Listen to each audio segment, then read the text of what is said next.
This is going to be a good legend for. That's allegiance to the flag of the United States of America, to the republic for which it stands, one nation under God, indivisible, with liberty and justice for all. Father, we pray for all our leaders at the local, and state, and federal level. We ask that they are given wisdom and insight to deal with all the matters pressing of the day. We ask for patience and understanding as we deal with the issues of Fremont County. In Jesus' name, amen. Amen. Agenda.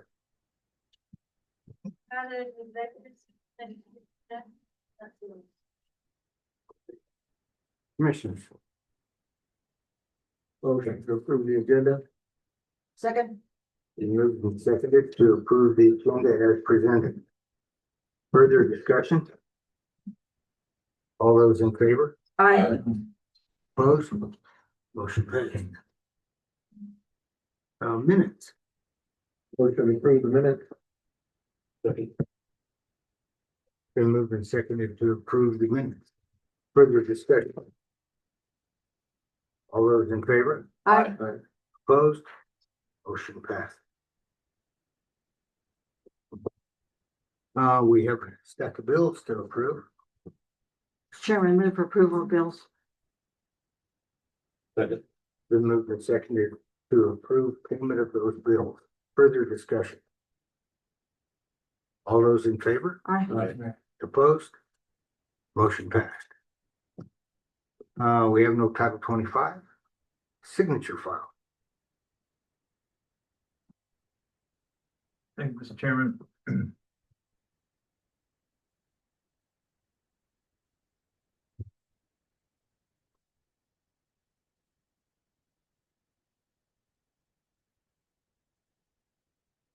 And we have a letter, Board of County Commissioners asked for your signature to support the efforts of Wyoming National Way to raise awareness and celebrate the 70th anniversary of the national debut of the Lawrence Welk Show.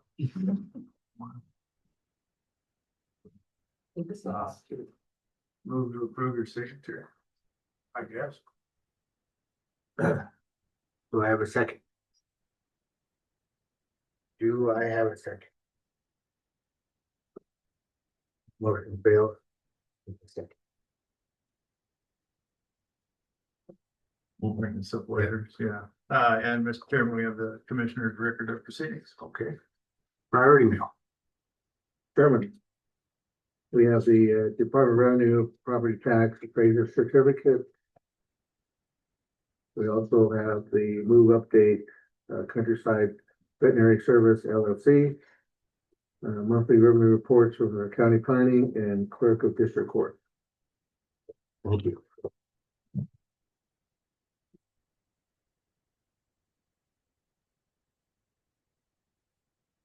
Okay, public comment, Rich Benson.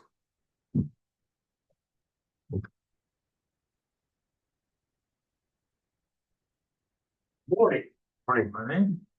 everybody feeling? Cover, please. Yeah.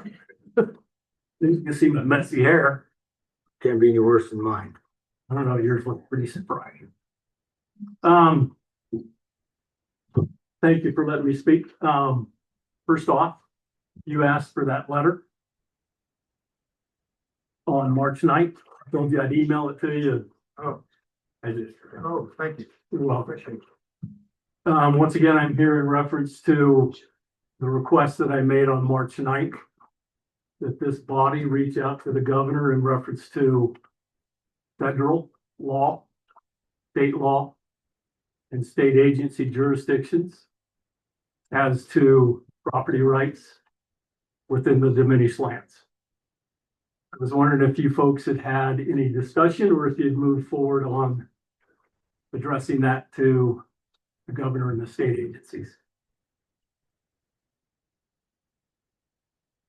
I wasn't here last week. This was on March 9th. Yeah. Oh, wasn't that part? Was it? Yeah, what? Time flies fast. Sorry.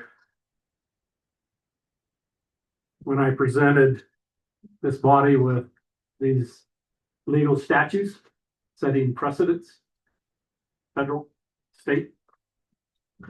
Mitch, excuse me, just a question, Mr. Chairman. So the last time you were here was like a month or two ago. Was this different issue then? No, Was this that the same issue? see, So you were here about a month ago. We talked about that. yes, And I believe Commissioner Fabricius brought a resolution I did. and you postponed it because we were gonna hear from, you wanted to have somebody from the tribal council or something? No. Or from the Buffalo group, or did they come? Yes. So they. So we just haven't come back to the, so, I'm correct. sorry, I wasn't here last week, so. Right. Yeah, there's a resolution, written up. The board wanted to listen to the other side of the coin. So listen to them. So from that, That's kind of where we left it so far. We haven't had time to really sit down and discuss it, Mitch. How we all feel about it. I know how I feel about it. I know how you feel about it. Property rights are very important. But, Mr. Valdez says that they're feeding their cat, their livestock a little better now, so, And that's, again, I have no issue with the Buffalo. yeah. What a 501c3 nonprofit wants to do with Buffalo on federal land held in trust. Only supportive of that. My issue is, so concerning your request on March Yes, sir. 9th, we have not followed through because we're waiting on a reply. Okay. So, we will talk about that and go from there. would you like me to come back next Tuesday on public comment? I think next Tuesday we're going, I don't know, we got to see what is going on. Okay, So, time frame? well, I can't give you a time frame because of all the events that have happened within the last week and a half with the tribes. So we'll have that discussion before, we have to have that discussion before we have a discussion concerning this. So, is that it? I guess so. Okay. All right, So no time frame, no, no ballpark? Mr. Chairman, it seemed like we ought to be able to get to this and say, hey, by the first week of February. I mean, we've got 2 more meetings this month, or Yeah. 1? 2, I think. No, 1 more meeting this month, and 1 begin in February. If I would request that we have the discussion about the resolution, I would like to see some changes on it. And then if there's still some uncertainty as to some of the other stuff with tribes, I'm just trying to get Mitch a date. I think that's fair. Thank Yeah, I you. agree. I agree, but with. Right, well, like I said before, with the recent events that have happened with the tribes, Right. we all know how tribal law works, not quickly. But anyway, Mr. Chairman, if I may, Commissioner Fabricius, wasn't most of that resolution pointed at the federal government? That I remember, Well, to recognize what, was it tribes stuff in there too? well, I'm trying to remember what it what was. Mitch Benson has brought forward is private property and those animals coming over on his property, taking his feed that he has for his livestock. And how we would control private property because it's our charge to watch and make sure that private property is able to pay their taxes. And so that's kind of under our umbrella, is to make sure that Rich, with his private property, can pay his taxes. And he does that through having these hay fields so he can put his cattle in it. But if buffalo are already in there and they've already, So, Mr. Chairman and Commissioner, I think there's stuff we could wrestle with that are not related to the tribes and their condition over there. That'd be my request if we could. so let's set Sorry about it that. for the second week in February. Thank you. Thank you. See you then. All right, Folks. so we'll move forward to. Yeah. That's part of Ms. it. Miller.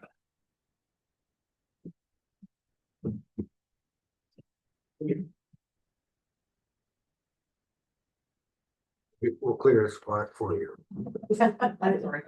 Okay. BLM can answer it. Yeah. That's Right.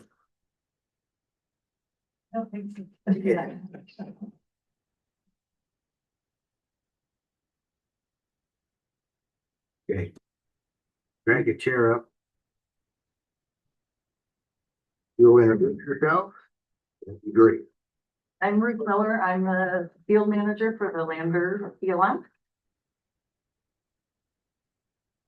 Morning, I'm Darcy Anaker. I'm the assistant field manager for Minerals and Lands.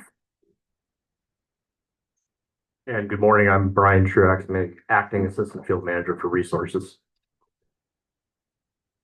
Right. Thank you for coming. Been some time since we talked last and please go ahead. All right, so we have just a review. Last time we talked about this, still the same. White House and administration priorities, of course, minerals, accelerating permitting, increasing timber, strengthening coordination with gateway communities. Gateway communities is in communities to large recreation areas like Park Service and like Yellowstone National Park. Expanding outdoor experiences, and under the Making America Beautiful Again, it's emphasis on access to public lands for recreation and promoting forest management.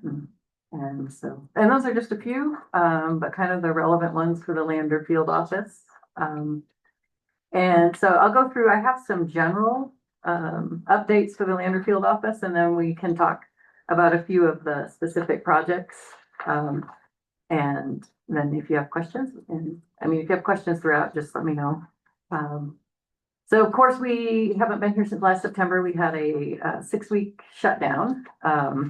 And right now we're under a continuing resolution, and it only lasts until the end of January. So we will see if we get another budget passed before then. And when we returned late last November, we were busy finishing up some required field work. And working on closing out our fiscal year in the federal government ends the end of September. So usually in October, we're busy closing out the previous year and starting the new. So we were doing that a bit later than normal, and planning our workloads for this year and closing out all our budget and stuff from the previous year. And so we are able to hire, or pending budget. We do have a couple of announcements out for seasonal employees this summer, likely 2 for the Lander Field Office. All other hiring is still on hold, and other than fire and fuels and law enforcement are hiring pretty much as normal. So we have a new acting state director for Wyoming for the next several months. I think it's a 4-month detail right now. Her name's Tanya Thrift, and she is currently the deputy state director in the Idaho BLM office. And she started on Monday, so she will be here for at least 4 months. And then along those lines, you probably have heard there's a big reorganization effort in the Department of Interior. They're consolidating all fire services and fuels in all of the agencies. So that would include BLM, BIA, Park Service, Fish and Wildlife Service. And we also have like an Office of Wildland Fire and an Office of Aviation. So all of those are combining and being pulled under Interior. So BLM will no longer have fire and fuels under us, and like the Park Service won't. It'll all be under the Department of Interior directly. So they have hired a fire chief for this organization. His name is Brian Fennessy. He's coming, I think his latest job is the Orange County Fire Chief in California, but he's got, I think, about 40 years of fire experience, and he did work for BLM and Forest Service in the past. So that reorganization, he started also this week. So a big consolidation effort there under Interior. So all of these, of course, under fire, all these agencies work together very closely anyway. It's just now that it'll all be one. Yeah, question? Mr. Chairman, question. So all fire or just for BLM? Or will this include forest as well? Is that still under ag? Right now, Forest Service is still under agriculture. Okay. There was talk, I think, in the beginning of Forest Service too, but right now it's just all of the agencies that are under Department of Interior. Okay. And didn't California pursue this model? Is that why they're pulling this guy out of California? I mean, didn't they kind of consolidate a similar organization or? I believe they did, but I don't know any details Okay. on California. Is it similar to what the state is wanting to do? Department of Forestry, they want to start their own fire response team, if you will. By a few, quick attacks and put offices in various places, but each region will only have one truck, maybe 3 staff. Yeah, right now, there's not a lot of details, but for probably this upcoming fire season, it's not really gonna change at our level, like at the Lander Field Office level.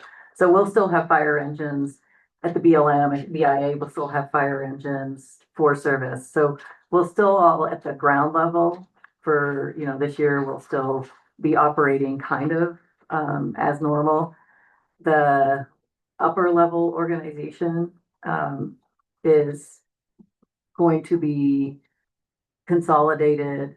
Well, they're starting right now. So how it looks in the future, I don't really know, but at least for this year, we're all, like we all have our own engines, and we all respond, to each other's incidents anyway as needed. So the on the ground effort won't probably look much different.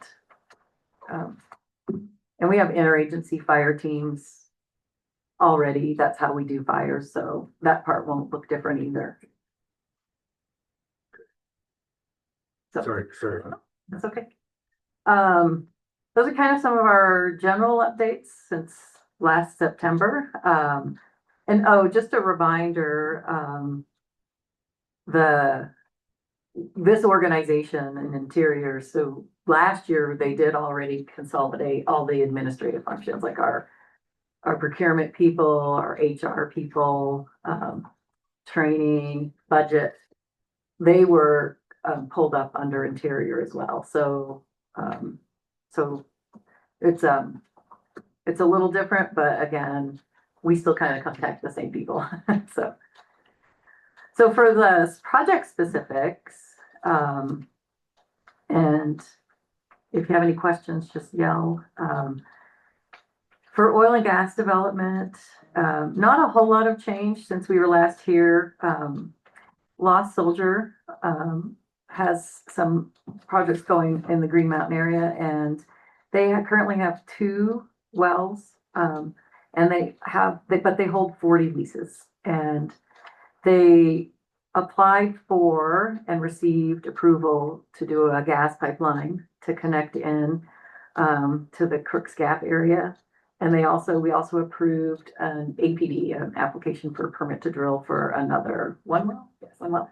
And they have 5 notices of staking out in the area. So those could potentially be applications soon. And so not too much change in that project. The uranium mining, same thing. We still have 2 areas for where they're drilling for exploration. One is Rush Uranium, and that's in the Copper Mountain area. And they did drill 34 holes in 2024. They didn't drill this past year, but they will continue drilling. They have approval to drill, plans to drill up to like 232 holes. So ongoing. The same NFU Wyoming. They did a notice this past year, and this is the North Hatzel area. So this is southeast of Jeffrey City, and this project is the Lander Field Office and also the Rollins Field Office. And they drilled 50 holes, and they still have plans to continue under that notice. So any questions on either of those? So the 34 holes that they drilled on Copper Mountain, that'll all be in situ, production. And you said 220, they're gonna drill 220 wells. The total, 232. 232, are the total number that they're permitted for. So, and they're still in the exploration phase right now to drill holes, get test data, see what kind of mineral resources they have out there. Okay. Thank you. Leave this between us, open up with your section.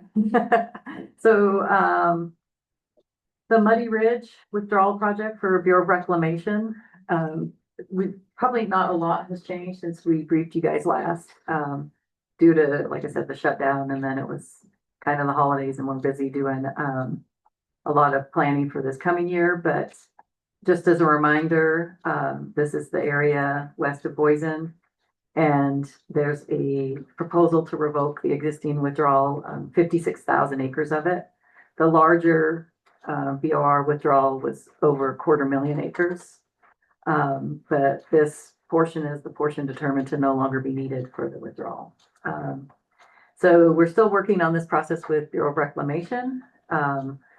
We've done the land surveys and updates to the land status, and we're preparing a Federal Register notice, BLM, and that's being reviewed. And once that's published, it'll start a comment period, public comment period. And then we will move on to doing the NEPA and that process. So we're still a ways out from any kind of public process on this withdrawal. Well, if you'll let us know when you do file it in the public register, that way we can be prepared. Mr. Chairman, so did they get through all the legal studies that they were doing in the first phase? That's complete. Yes. Okay. Yep, so they had to, the cadastral team Okay. at our state office went out and they had to resurvey Yeah. portions of it just to make sure that the boundary and the description was accurate, and they did complete that. And the second portion of that was like some sort of evaluation on what would need to be cleaned up environmentally, right? Yeah, so that's the environmental site assessment. Site assessment. Yeah, and so the Bureau of Rec, they're the ones who take lead on that, and so they did that preliminary That's, site assessment, okay. correct? Okay. And the legal description that the BOR submitted was correct?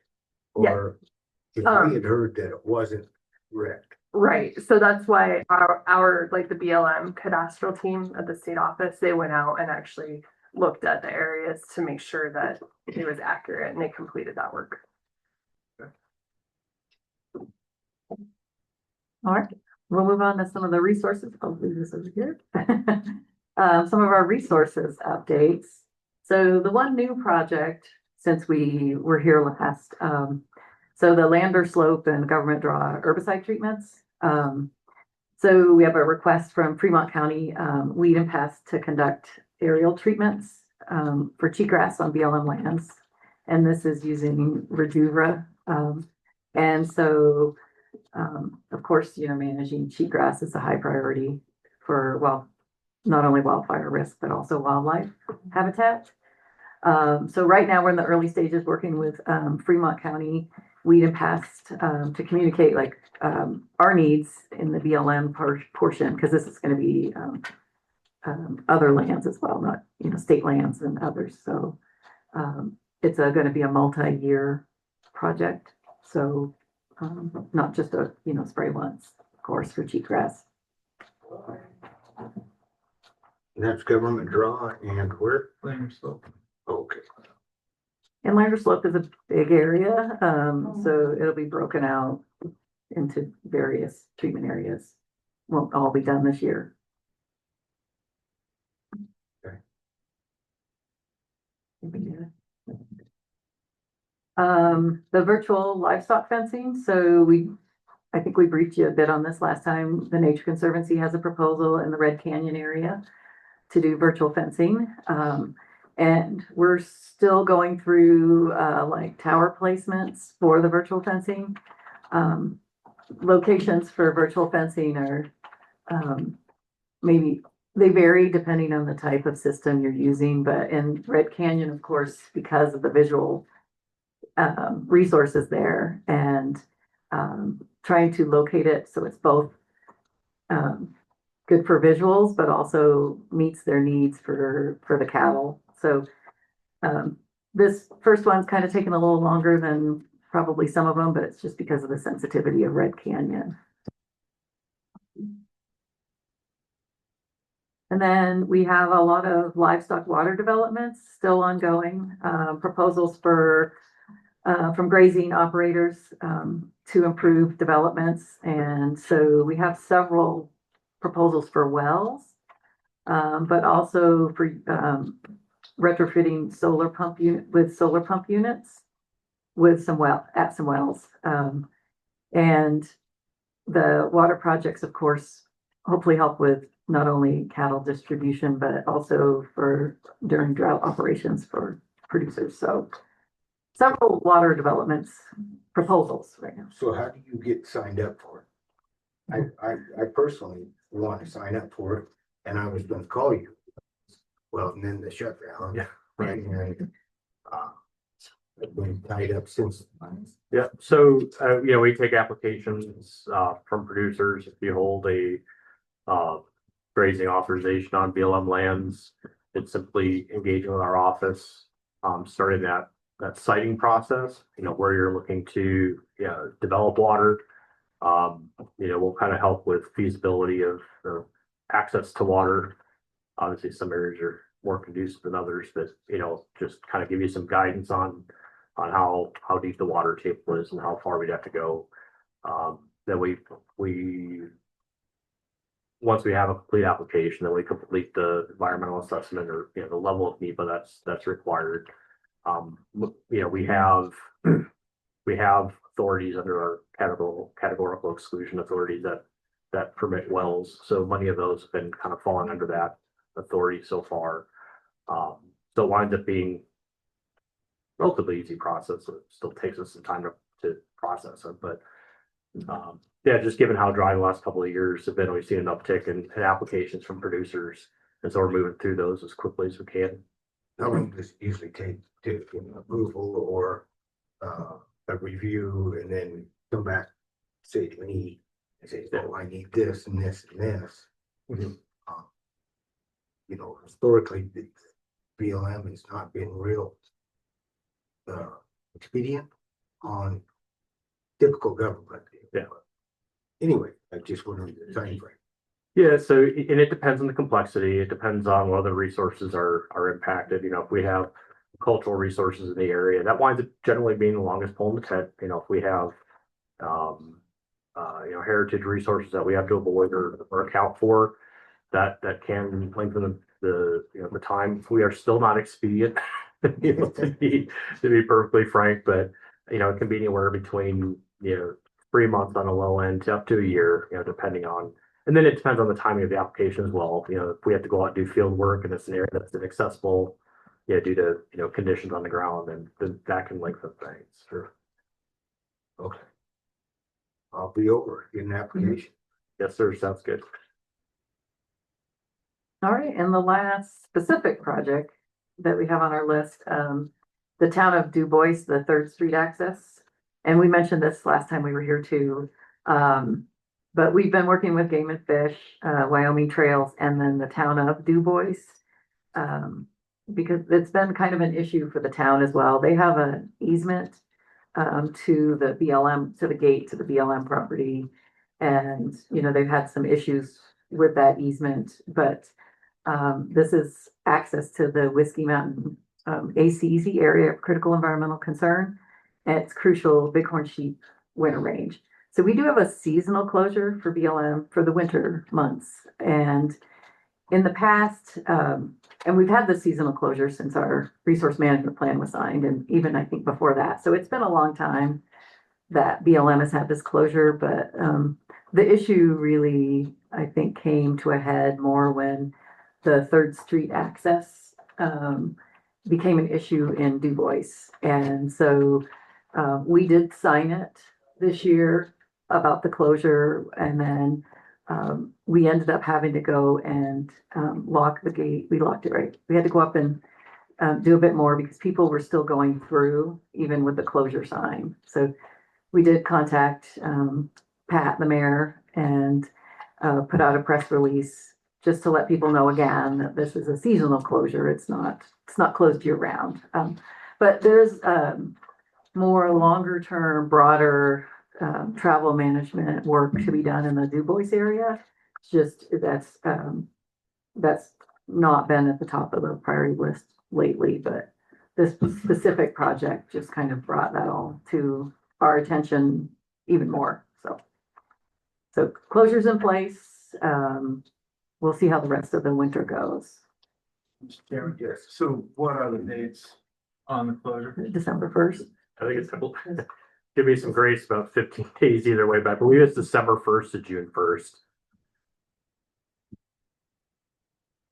I may have that off by 15 days, but it's approximately June, December 1st to June 1st. I read the notice. So, Similar to Bunker Road. We shut it down at the same time. Bunker Road. All right. I dated myself there. You're too new. Well, That was back when I was a citizen fighting the county government. Imagine that. all right, so that's all our specific projects. We have a lot of other ones we're working on, of course, lots of rights of ways for power lines and pipelines and other projects going on in the field office. So do you have any other questions for us? I have a question. Go ahead.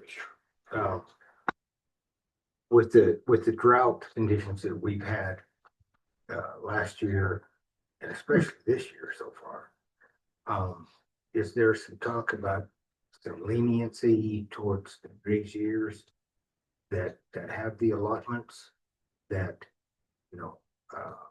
what is the discussion with that? Yeah, So we did meet with the grazing board yesterday, just our recurring meeting and discussed drought. Surprisingly, in spite of what our eyes tell us, our drought monitors and some of the tools that we keep an eye on that look at actual conditions only have us, kind of in that abnormally dry category, which is our kind of our lowest tier above perfectly normal. So we are not into panic mode yet. It's typically 2 consecutive actual drought years where we really start talking to producers about changes, and we're not there quite yet. Even last year, production was positive. Where we saw issues were actual on the ground, stocking water. Some sources of water dried up earlier than normal reservoirs, and some of our perennial streams and springs. But production wasn't that far off. So even though it feels dry, it hasn't really manifested itself in conditions as yet. So we're still kind of early on, still watching what happens this spring. That's going to tell us quite a bit. Our snowpack is still positive. The mountains are still, I think we're at 120 to 130% snowpack. So positive conditions there. So we haven't started talking about any changes in grazing as yet. Commissioner. Yeah, thanks, Mr. Chairman. The fires that we had last summer around the Red Canyon area over here, have you started reseeding the areas, or what will you be plans for that area? so that's in the Warland field office. So, I know they did bring in a rehabilitation team, and they did their plan. I don't know, do you know if they did emergency work? I believe they did, but Mr. Commissioner, are you talking about the ones here locally, the smaller ones? I think it was a red. The whole area out there that was on fire most of the summer. And have Red they Canyon. started reseeding any of it, or?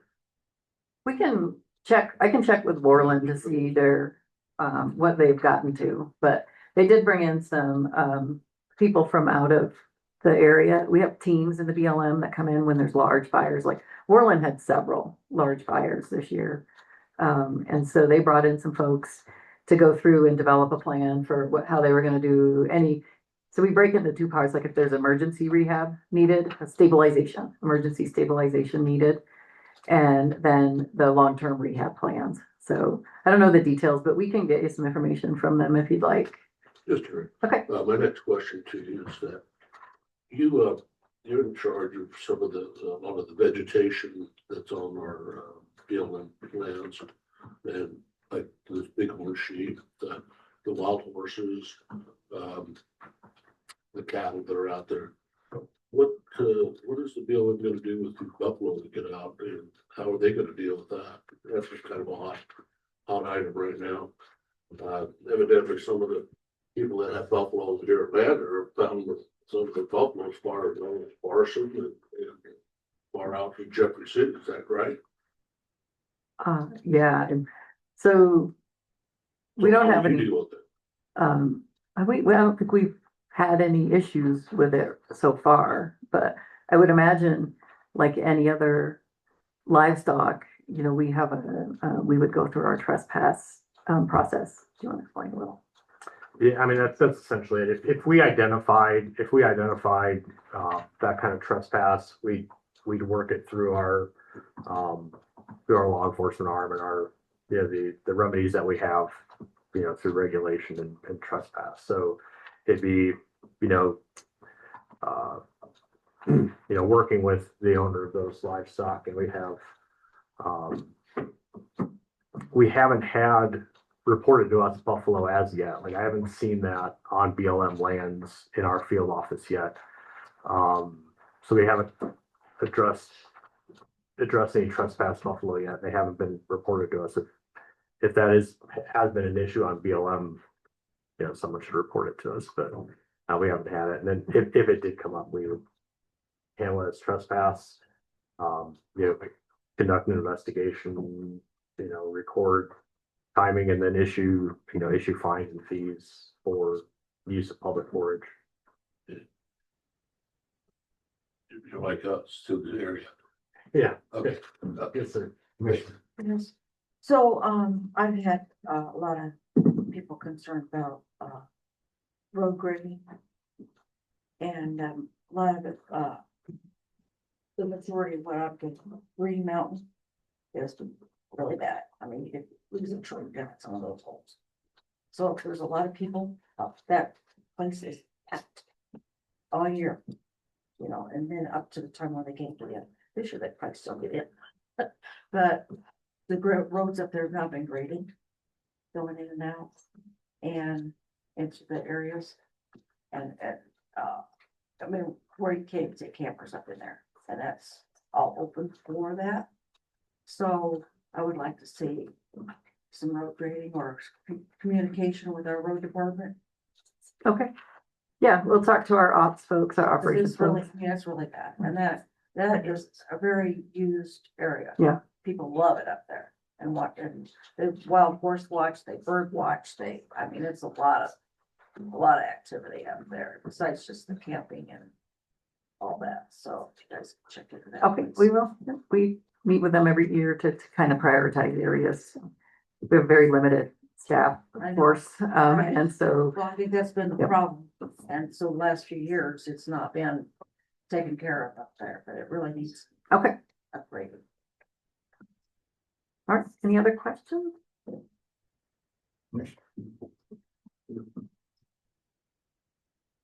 Mark?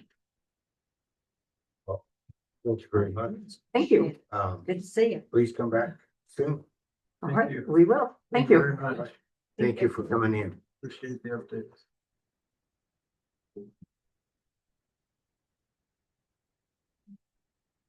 I think we'll go with, we're running ahead of schedule. Mylan.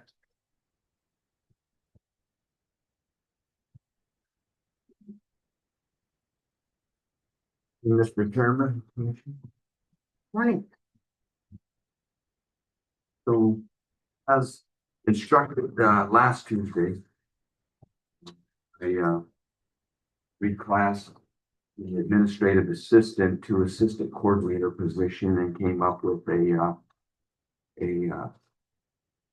three-stage entry level, intermediate level, and an advanced level for any candidate.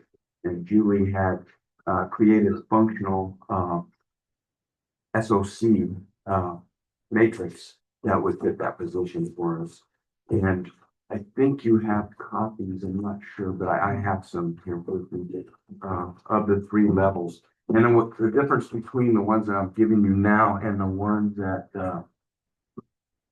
I put the percentile of the SOC in there, which the entry level is, and with the other two stages of intermediate. And this one It's updated. percentile. Oh, okay. I just put that blue line in the center where basically the 45,000 that is budgeted.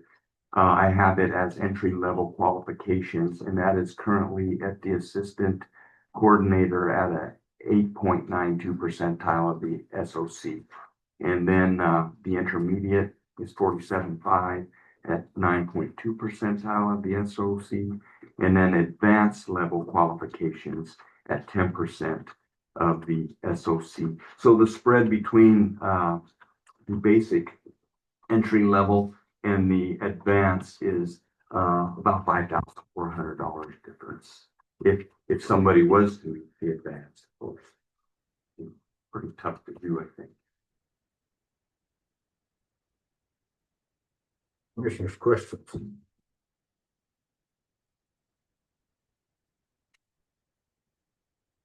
Mr. Chairman, this is really thorough, Myron. Thank you very much. Mhm. And so you're looking at this point for this entry level, which fits our budget. With the idea that if somebody came in with these, we'd maybe have a different conversation with the higher level. Yes, Commissioner. Yeah, I appreciate the information. We're very well put together. Thank you. With further question. What's your pleasure, commission? Mr. Chairman, I move to approve the pursuit of the county merchant management assistant coordinator position and to recruit Second, Salary range? at $45,000 per year, depending on experience.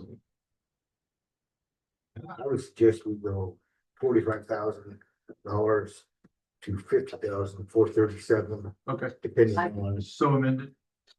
the good second. Yep. Been moved and seconded to open up hiring for Dumont County Emergency Management Assistant Coordinator, salary range from 45,000 to 50,437, depending on further discussion. All those in favor? Aye. Opposed? Motion passed. Thank you. Thank you for your time. welcome. Mylan, I got one more question. Andrea had applied from Homeland Security a grant for courthouse security, correct? And it was, and she got that awarded that. We're waiting for the notification of funding opportunity on that. They gave us a tentative, it was around 18,000 for some training aids for some first aid things that we would train different departments. We would take several people from one department, take them away for a little bit, give them some training, kind of rotate through until we got everybody. They stopped the bleeding, CPR, just some emergency things. And then I think eventually we're going to be working on some sort of evacuation plan and reunification plan for the courthouse.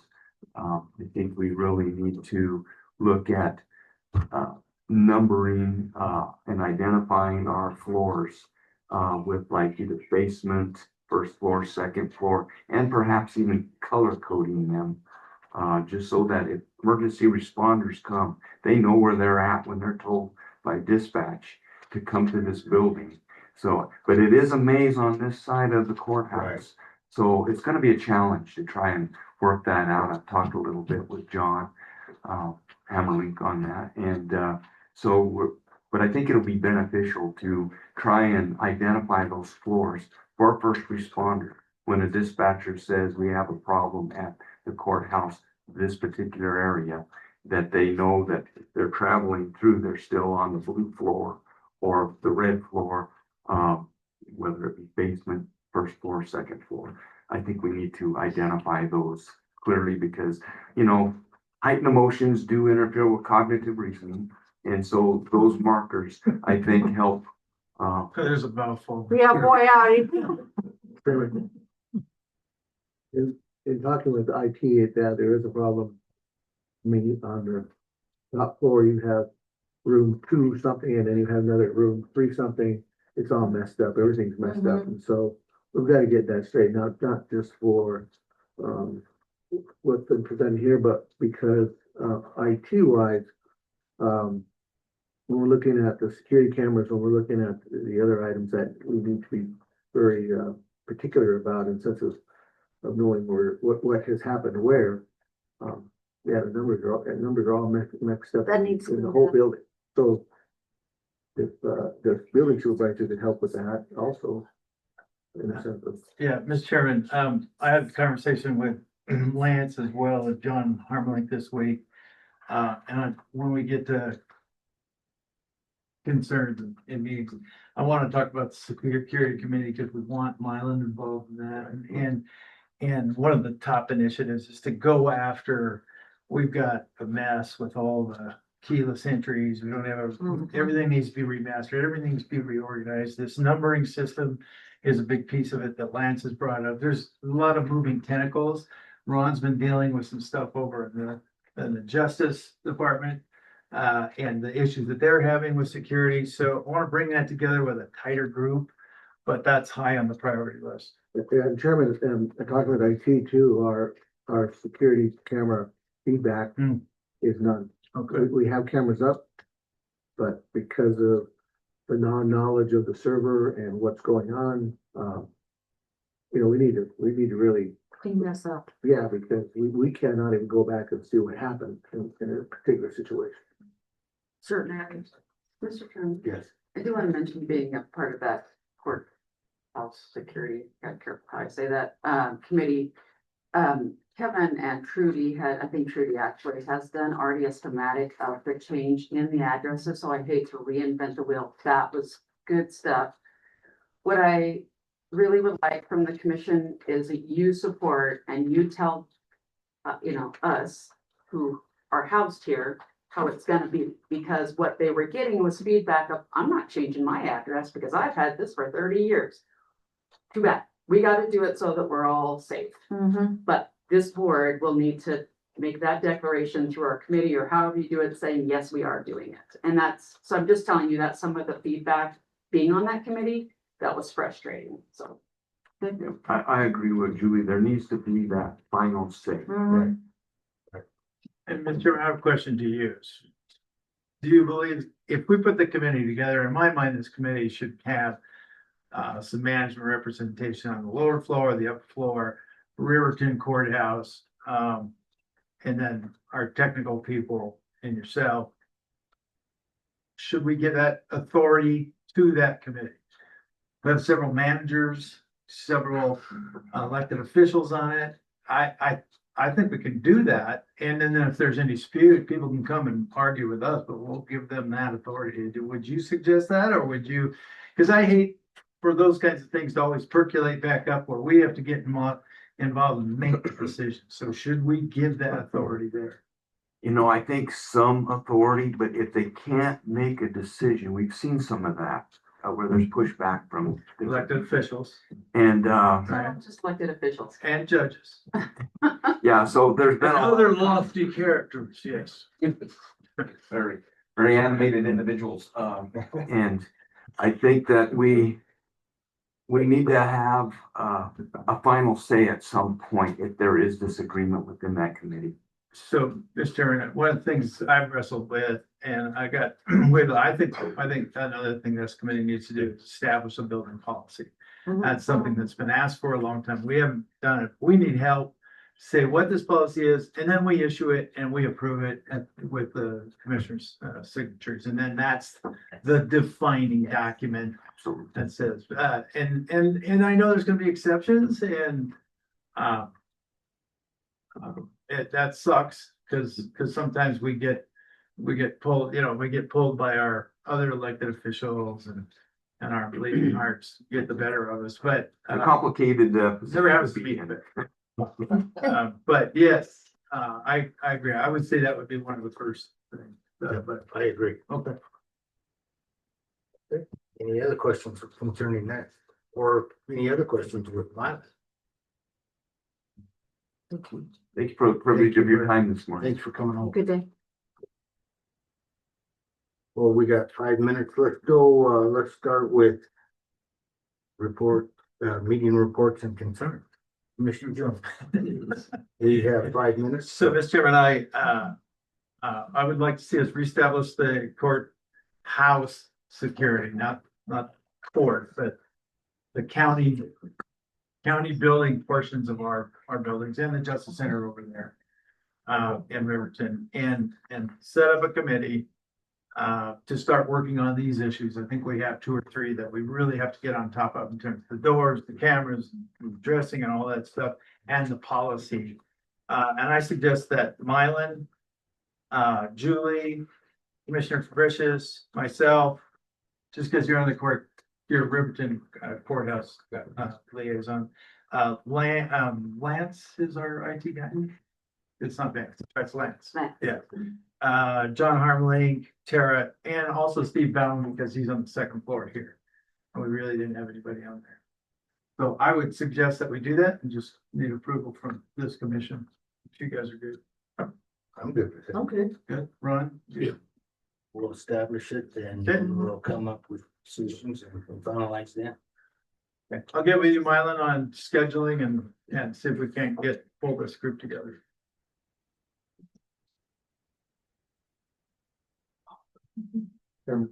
Mike, as long as that little creek doesn't go rogue, I'm fine with it. Okay. Anything further, Commissioner Jones, No, that's all I have, Mr. Commissioner Thomas? Oh, Mr. Chairman, I'm sorry.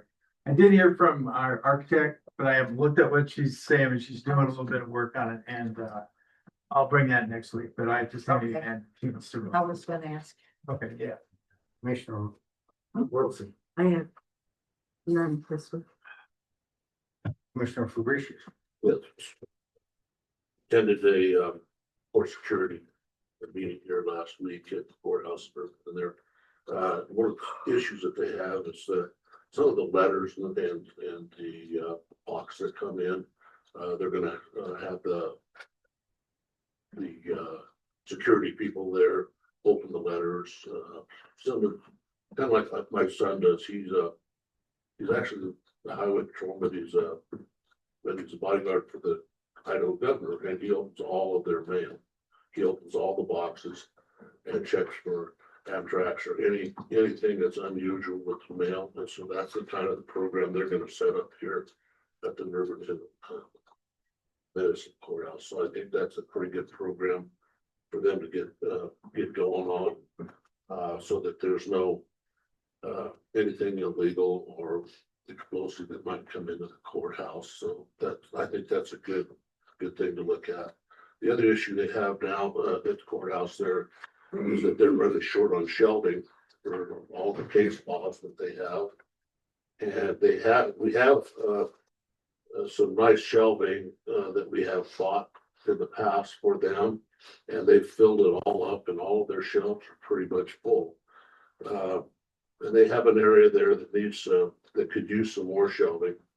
We could build it, but I think it'd be better if we stayed with what we've already have. It's we have a building there. And if we stayed with the same kind of shelving that's already been previously bought, they have shelving that they can put case law in, and then they can rotate it around and have a shelf right off the back of it.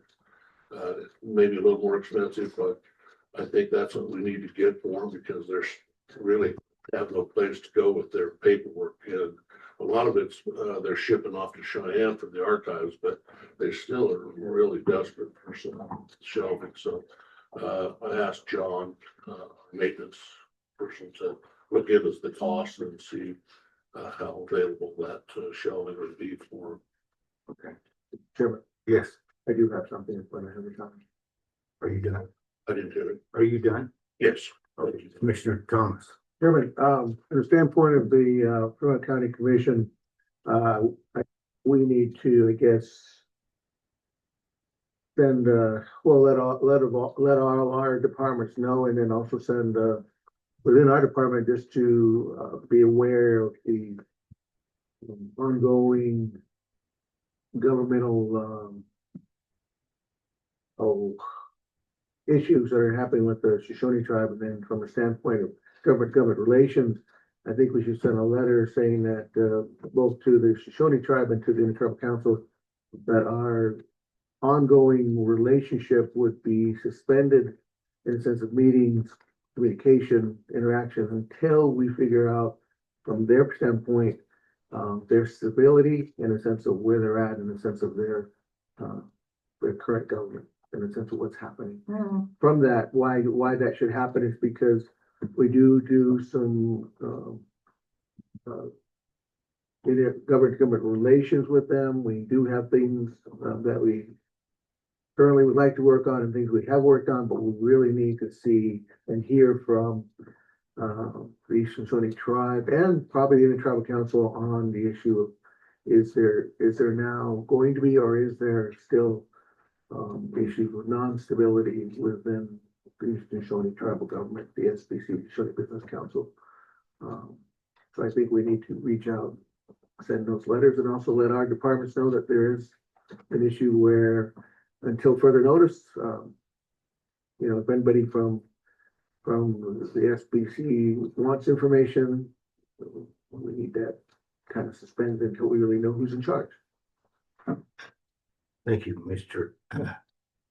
Thomas. I had that written down as part of my conversation, but I agree that until this is stabilized, until we get an official court ruling that we suspend any conversations or any dealings with anyone except for the elected council, and let the courts decide that. So it's kind of in an uproar. I don't know. They announced that they were closing all their governmental offices, the Shoshone Business Council, and until further notice. So I don't know what that status is now. Now, Mr. Thomas said this morning that they've gone and put the original council members back in power, if you will. But I'm sure there'll be some litigation over this, and until that's settled, we don't want to commit to one council or the appointed council until it's decided by law. And I understand that they also removed their legal counsel at the time. And wanted to appoint their own legal counsel. So if that's agreeable to everyone, then I think we need to send out a broadcast to all the department heads. I agree. Agreed. I agree, Mr. Chairman, but who's gonna write this and what's it gonna look like? I don't wanna just blanket send say, yeah, we're gonna do it, but hadn't seen what we're sending. Right. Well, I think we can get a draft together and discuss it and then adopt it next week. Okay. Okay. All right. With that, we will we have a budget hearing advertised for 10 a.m. With that, do it.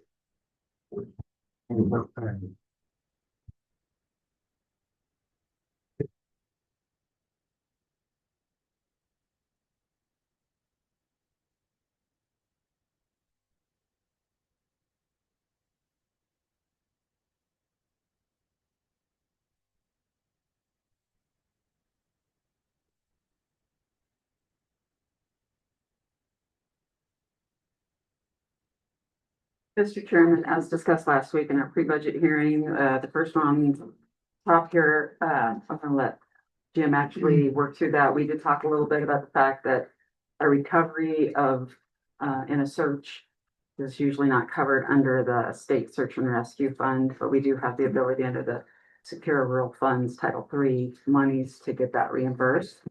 And, Jim discussed a little bit last week about how much we have in that fund, so he's done some manipulating to move those to where they need to be, so I'd like him to discuss that. So, yeah, in the last 6 months, I think that the search actually happened at the end of July, but we actually had two separate helicopter bills, one from Sublette County and one from Teton County that included multiple flights, especially on the Teton County one. The last of that flight, the individual that they were searching for was deceased, and so it became a recovery mission at that point. And so that is not covered by the Search and Rescue Council as for potential reimbursement. So what we did is move that over. We have about $42,000 available in Secure Rural Schools funds. The portion that was attributed to the recovery was just shy of $12,000. So we're going to move the $12,000 from the Search and Rescue Department over to the Secure Rural Schools and use the money to pay for that. And then the rest of that, the total invoice for Sublette County, which was $37,125, and the remaining balance of the Teton County Sheriff's helicopter, which I'm going to stretch my brain a little bit, I think ends up being about $44,800, is staying with Search and Rescue. And so that's what this budget hearing is doing, is to provide enough budget from the cash reserve to cover those two helicopter rides or two helicopter missions.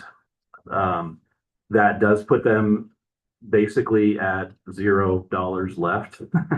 So if there are any additional search missions that are going to hit the Search and Rescue Department, we'll have to come back to the table and have another budget hearing. So that'll wipe out the rural schools funding? No, it won't wipe out the rural schools. We'll still have about $30,000 available in there. It was just these other ones we can get reimbursement from the state on, and so it's sort of a decision that could be made. We could either tap into the Secure Rural Schools more and then not request reimbursement from the state on that. We can do that. All I did was take the things that I knew that, discussion with the sheriff's office, knew that would not be reimbursed or had the possibility of being reimbursed by the Search and Rescue Council. Okay. Questions? Commissioner? All right. Okay, the second one that we had was, as I discussed with you last week on the extension office, when I was looking at people's budgets, I noticed that they were over budget already in the health insurance line item. And as I recall, when we were going through budgeting, I thought they told me that one of their employees was not taking the health insurance, but actually because it was a husband and wife that both work for Fremont County, the husband is taking the insurance, but the way we make sure that if somebody left here, that the other employee still has money in the fund, or each department are doing the same thing. One department's not getting hit more than another. It should go back into the account. So the $23,292 would cover them like it should have been at the beginning. Questions on that one? Okay, Jim's up again for the 1%. So we, if you recall, just signed a contract for the construction phase of the Riverview Road project that we have. That was not accounted for in the budget. So we are forging ahead with the budget, hearing for that. This is sort of a two-step process. This project is a cost share between the county and the city of Riverton. And so the county's portion of it is coming from the 1% fund. So the first couple lines that you see there is actually setting up the transfer from the 1% fund into the capital project fund. And then the second set of account numbers that you see down below shows the share of the funding that's going to be coming from the city of Riverton, the share that is coming from our 1% infrastructure fund, and then the expenditures for the construction phase of the project. We did round this up a little bit. I rounded it up a little bit just so that we had a little bit of a cushion just in case there were amendments down the road. Hopefully that does not happen and we don't have to spend as much money as it says we will. Any questions on that? Questions? No. Final one, Mr. Chairman, is we did hear from Atana and the opioid settlement group last weekend that they would like to do some contractual servicing with Eagles Hope Transitions. It's the administration of one family and one individual transition unit for 1 year. They are here today if you still have questions on that. Questions, commissioners? Mr. Chairman, so everybody knows. That's for each one, for the, It's 12,000 total for a total for both programs. Yes. Correct. okay.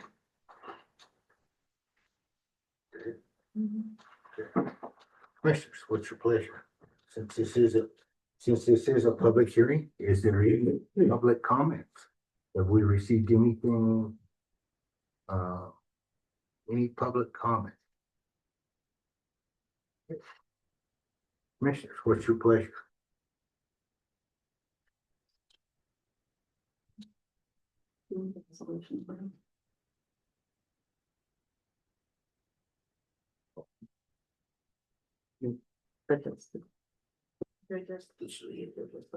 Yeah, we need to just that one.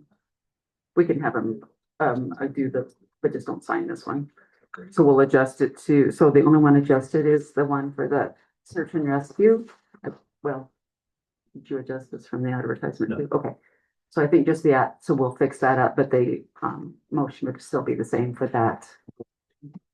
Mr. Chairman, I move that we accept the resolution 2026-05. FY 2025-26 budget amendments number 2. Do I have a second? Second. We moved and seconded to approve resolution 2026-05.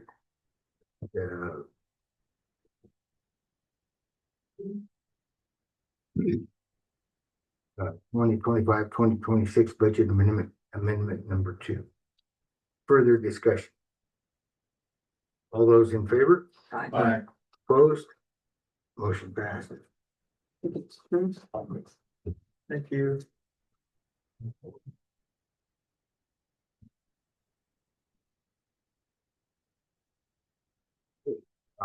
If we took care of Mylan, let's move, take a break until 10:25 and we adjourn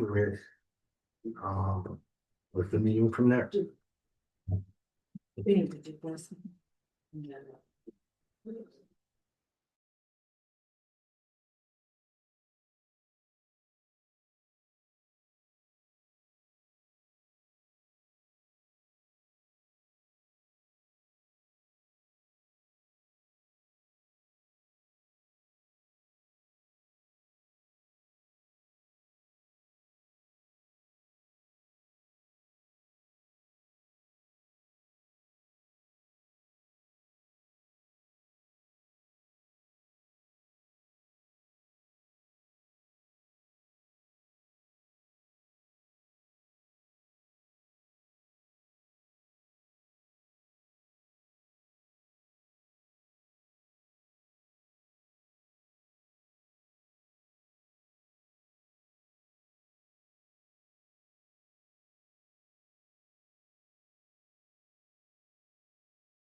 County Commissioners will adjourn into the Board of Equalization at this time. We need a motion, Mr. Chairman. I'm sorry. We need a motion to go into. Okay, So moved. Second, all those in favor? aye. Opposed? Motion passed. Mr. Jones. Thank you, Mr. Chairman. Before the Fremont Board of Equalization for the state of Wyoming in the matter of appeal of Jacob Stelter from a decision Fremont County Board of Equalization, docket number 2024-04. The matter has remanded from the state of equalization through its order dated October 28, 2025. The board, having reviewed the order, having reviewed the file, and hereby finds in order that this board is without subject matter jurisdiction to hear this matter, therefore this matter is dismissed. I move to approve. Been moved and seconded to approve docket number 2024-04. Order of dismissal. Further discussion. All those in favor? Aye. Opposed? Motion passed. Real stuff, no place to go. Not a bad thing. You do look good, though. You do look good.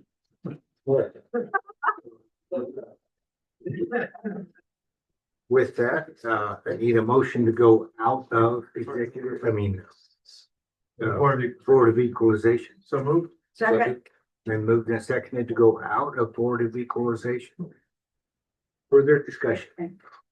All those in favor? aye. Opposed? Motion passed. Josh. Josh is not here. Patrick, are you gonna talk to that? I think Josh is on. Oh, is he?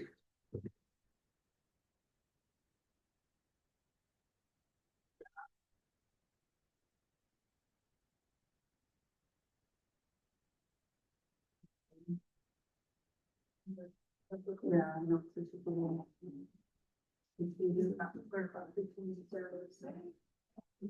Patrick, do you want to participate in this conversation? Does he need to see you or? I think he's scheduled for. Yeah, we've got 15 Yeah, we got minutes before. 15 minutes. Larry, we're up. Okay, Mr. Chairman, I do have something we can discuss if you wish at this time. please. Mr. Chairman, Ken Anderson had sent to both Larry and I the opportunity to get a fair board, facilities grant. $4 million grant. Sorry.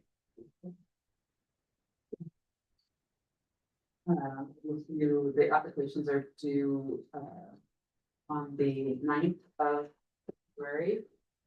And the kind of grant that it is called a rodeo grounds pedestrian transportation infrastructure grant. This relates to any kind of proposals for pedestrian transportation infrastructure projects. And I know Commissioner Allen, who has worked with the fairgrounds and both locations, probably have some needs for those. So if you'd like to maybe talk to them about that, see if you want to apply. Okay, thank you, Julie. So we received this, and I believe Jeremiah sent it. So it's a opportunity for us to apply for some grant funding for pedestrian safety.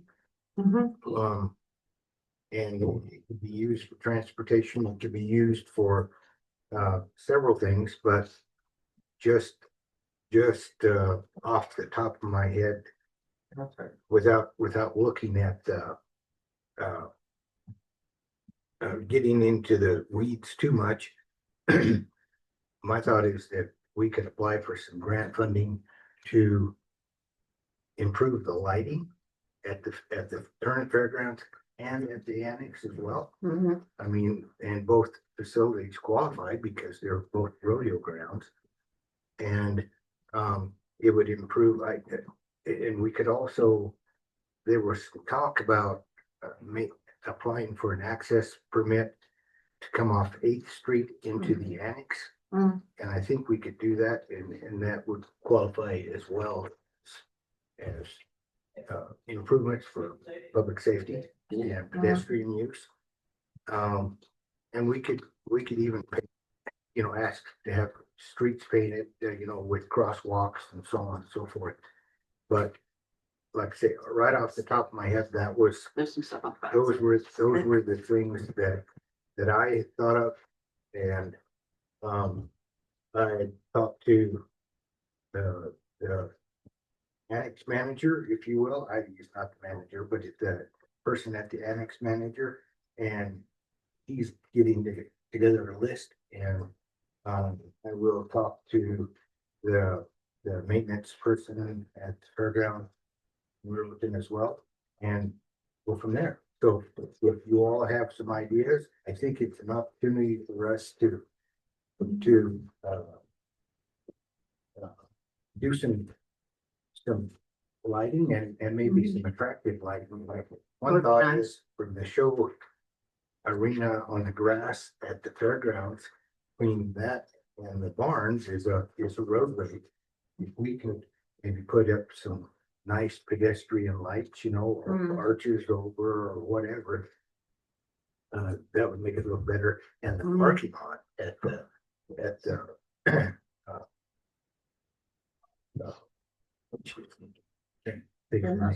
Fremont Center, that parking lot there. Oh, I know.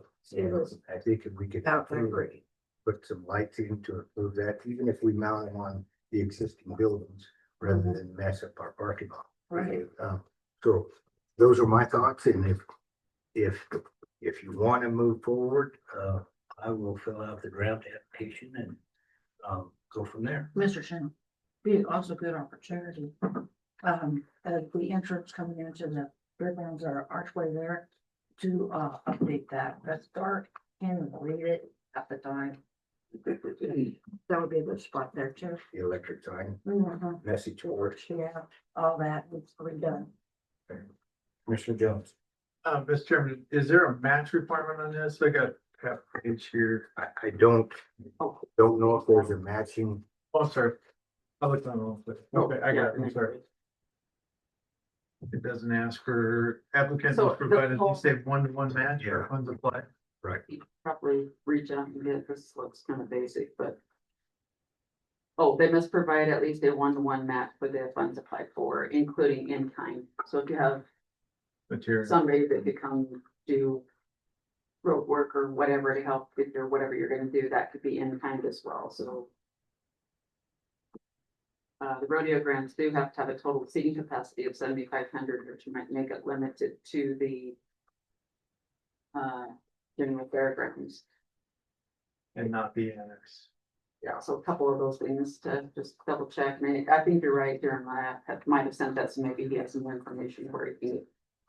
I'll get a hold of him. I'll print out a copy of the application and maybe that'll give us a little more insight on what our requirements will be. So I'll present that next week. Josh was on. Okay. We will go forward with Josh.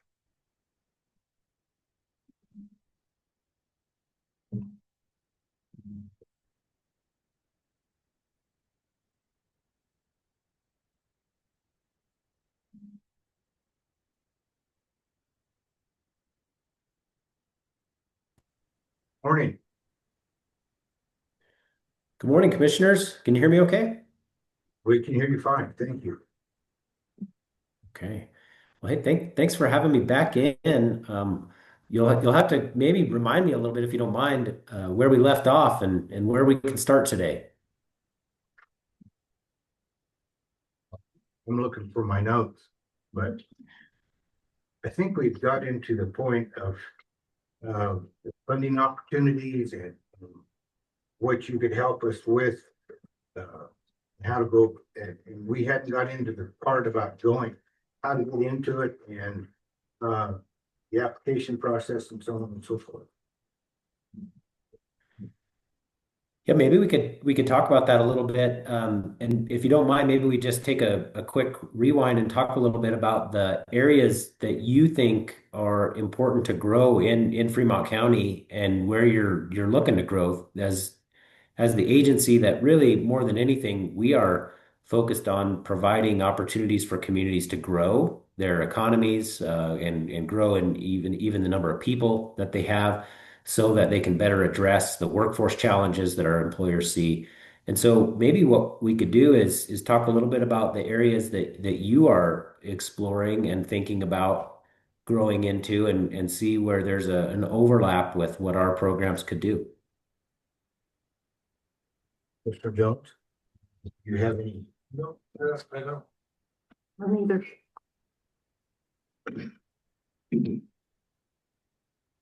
I guess part of our struggle is that we don't have an idea of what kind of funding opportunities there are for us. Okay. Let me just talk a little bit about the community level funding opportunities from funding and also from some of the programming.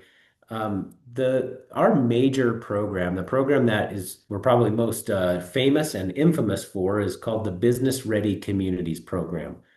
And that's a program that allows us to invest in communities for community-owned infrastructure.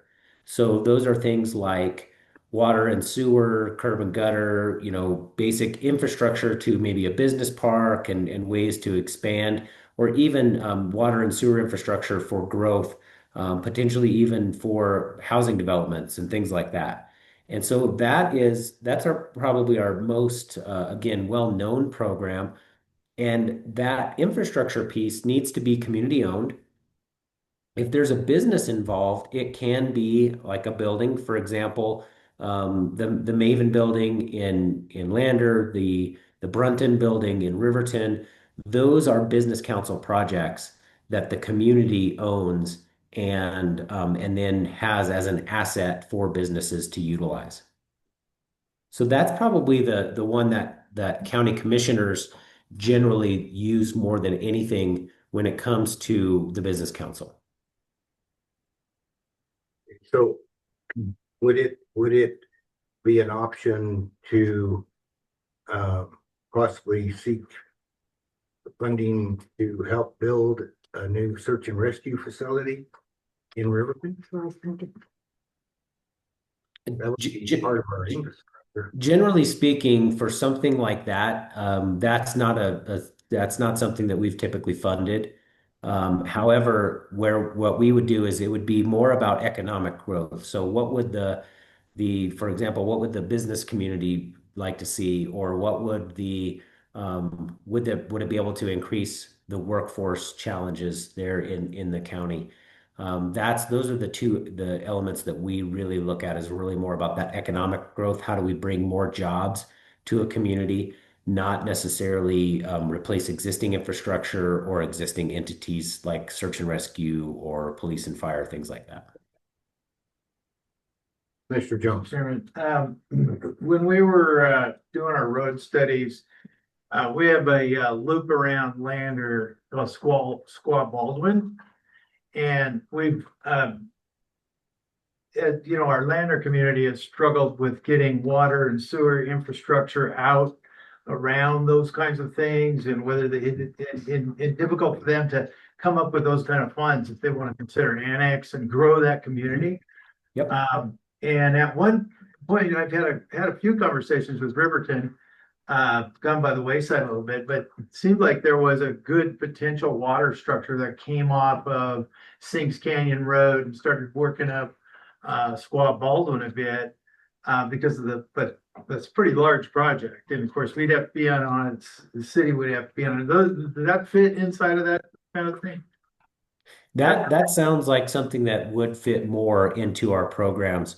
One thing that I would always strongly recommend at a county level or even a regional level, obviously a county level is big enough in your area where you can kind of take a look at a plan for economic growth. And we do a program called Assessment to Action that has been very helpful for communities to really look at what are the challenges that they face as a county or a community? How do they work together, or how do they go about solving those problems? I think a project like you're talking about, water and sewer infrastructure, to really begin to help with, workforce development, whether that be in housing, whether that be in more business parks, to expand the footprint of the town. That is something that we are interested in. If you look at, for example, our assessment to action program, the communities of Shoshone and Hudson have both used those in order to really kind of target challenges that they have and address them. We've also had a lot of housing discussions in Lander, I believe, to look at that. So we could definitely take a deeper dive in that particular project if you've got folks who are working on it at the city or county level. So what about a subdivision that has failing water system, and would that be an option to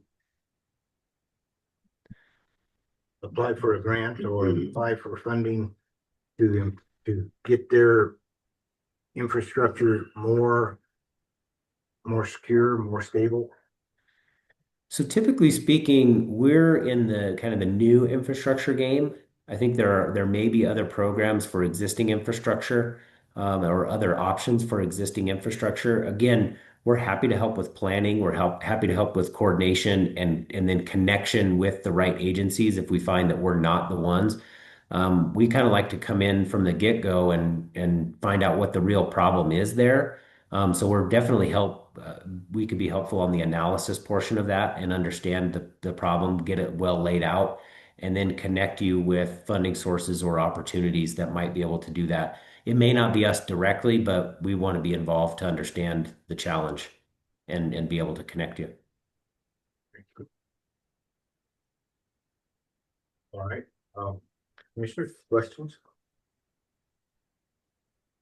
Mr. Chairman, I'm wondering, and Patrick is in the audience here, do you know what kinds of projects have been approved in Fremont County in the last, say, 7 years? You've been involved in a number of them.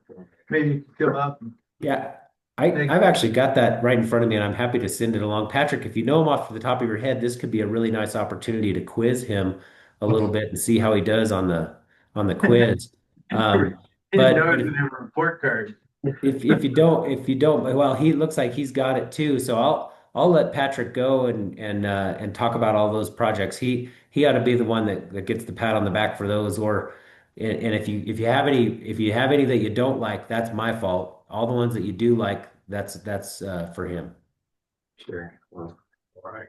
commissioners, thanks for having me today. I can talk about some of the more recent projects. And Josh, thanks for the opportunity as well. The most recent BRC project that we have done was with the Northern Arapaho tribe. They wanted to do a feasibility study for a data center. And so that is the most recent. Probably prior to that, you remember a couple of projects really close by, one being the Maven facility, and then the other being the Kansas Avenue Water for Frank's Meats over in Hudson. So those are the more recent projects in Fremont County.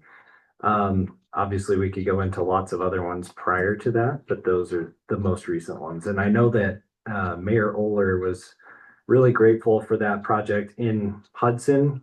They have since annexed, Frank's Meats into the municipality, which has helped her a lot. And you talked about failing infrastructure. Mayor Oler, we've been working with her to try to help find $4 to $5 million to help with their sewer system, because I know that it's failing as well. So that is indicative of the problem that Josh and I and the rest of the crew at the Business Council have been really looking at and trying to figure out how do we help our communities solve those big problems, because we realize that it's a vast issue. I know meeting with Representative Larson, he's talked at length about the billions of dollars that it's going to take for the state to catch up on infrastructure because we do have a huge issue, as you all are very, very aware of. If I might, commissioners, if I might just add a little bit in there. Patrick, thanks for those. I think you nailed it, and we're more than happy to kind of send around that information to the commissioners. Patrick can get that copies of that to you. The other area that I think a lot of times we forget about are some of those that require they require help from the business council, but not necessarily money.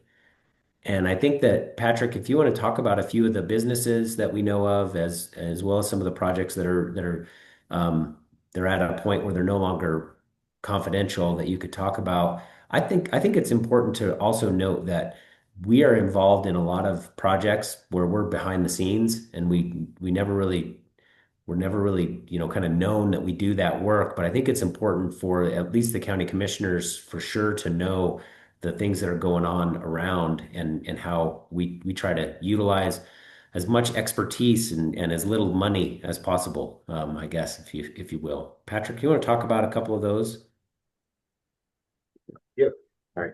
Thank you so much, Josh, and thank you, Mr. Chairman, and the rest of the commission. So we do a lot of behind the scenes work. There are a lot of different companies, organizations here in Fremont County that I assist on a fairly regular basis. So typically that looks like me sitting down with them and saying, okay, what problem are you trying to solve? How are you trying to expand? What are the barriers that you're running into? I also do that a lot with communities. So Hudson being a great example. Sherry went through the assessment to action. I know, Ron, you were a part of that as well with the assessment to action program.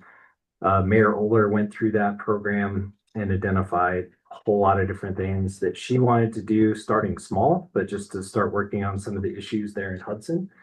But I do that with a lot of businesses. You look at the Eastern Shoshone Business Park and the expansion there. There's a lot of partnership between us, Idea Inc., Steve Wilson with CITA, trying to ensure that, we get businesses in there, whether they be existing businesses here in Fremont County or businesses coming from the outside.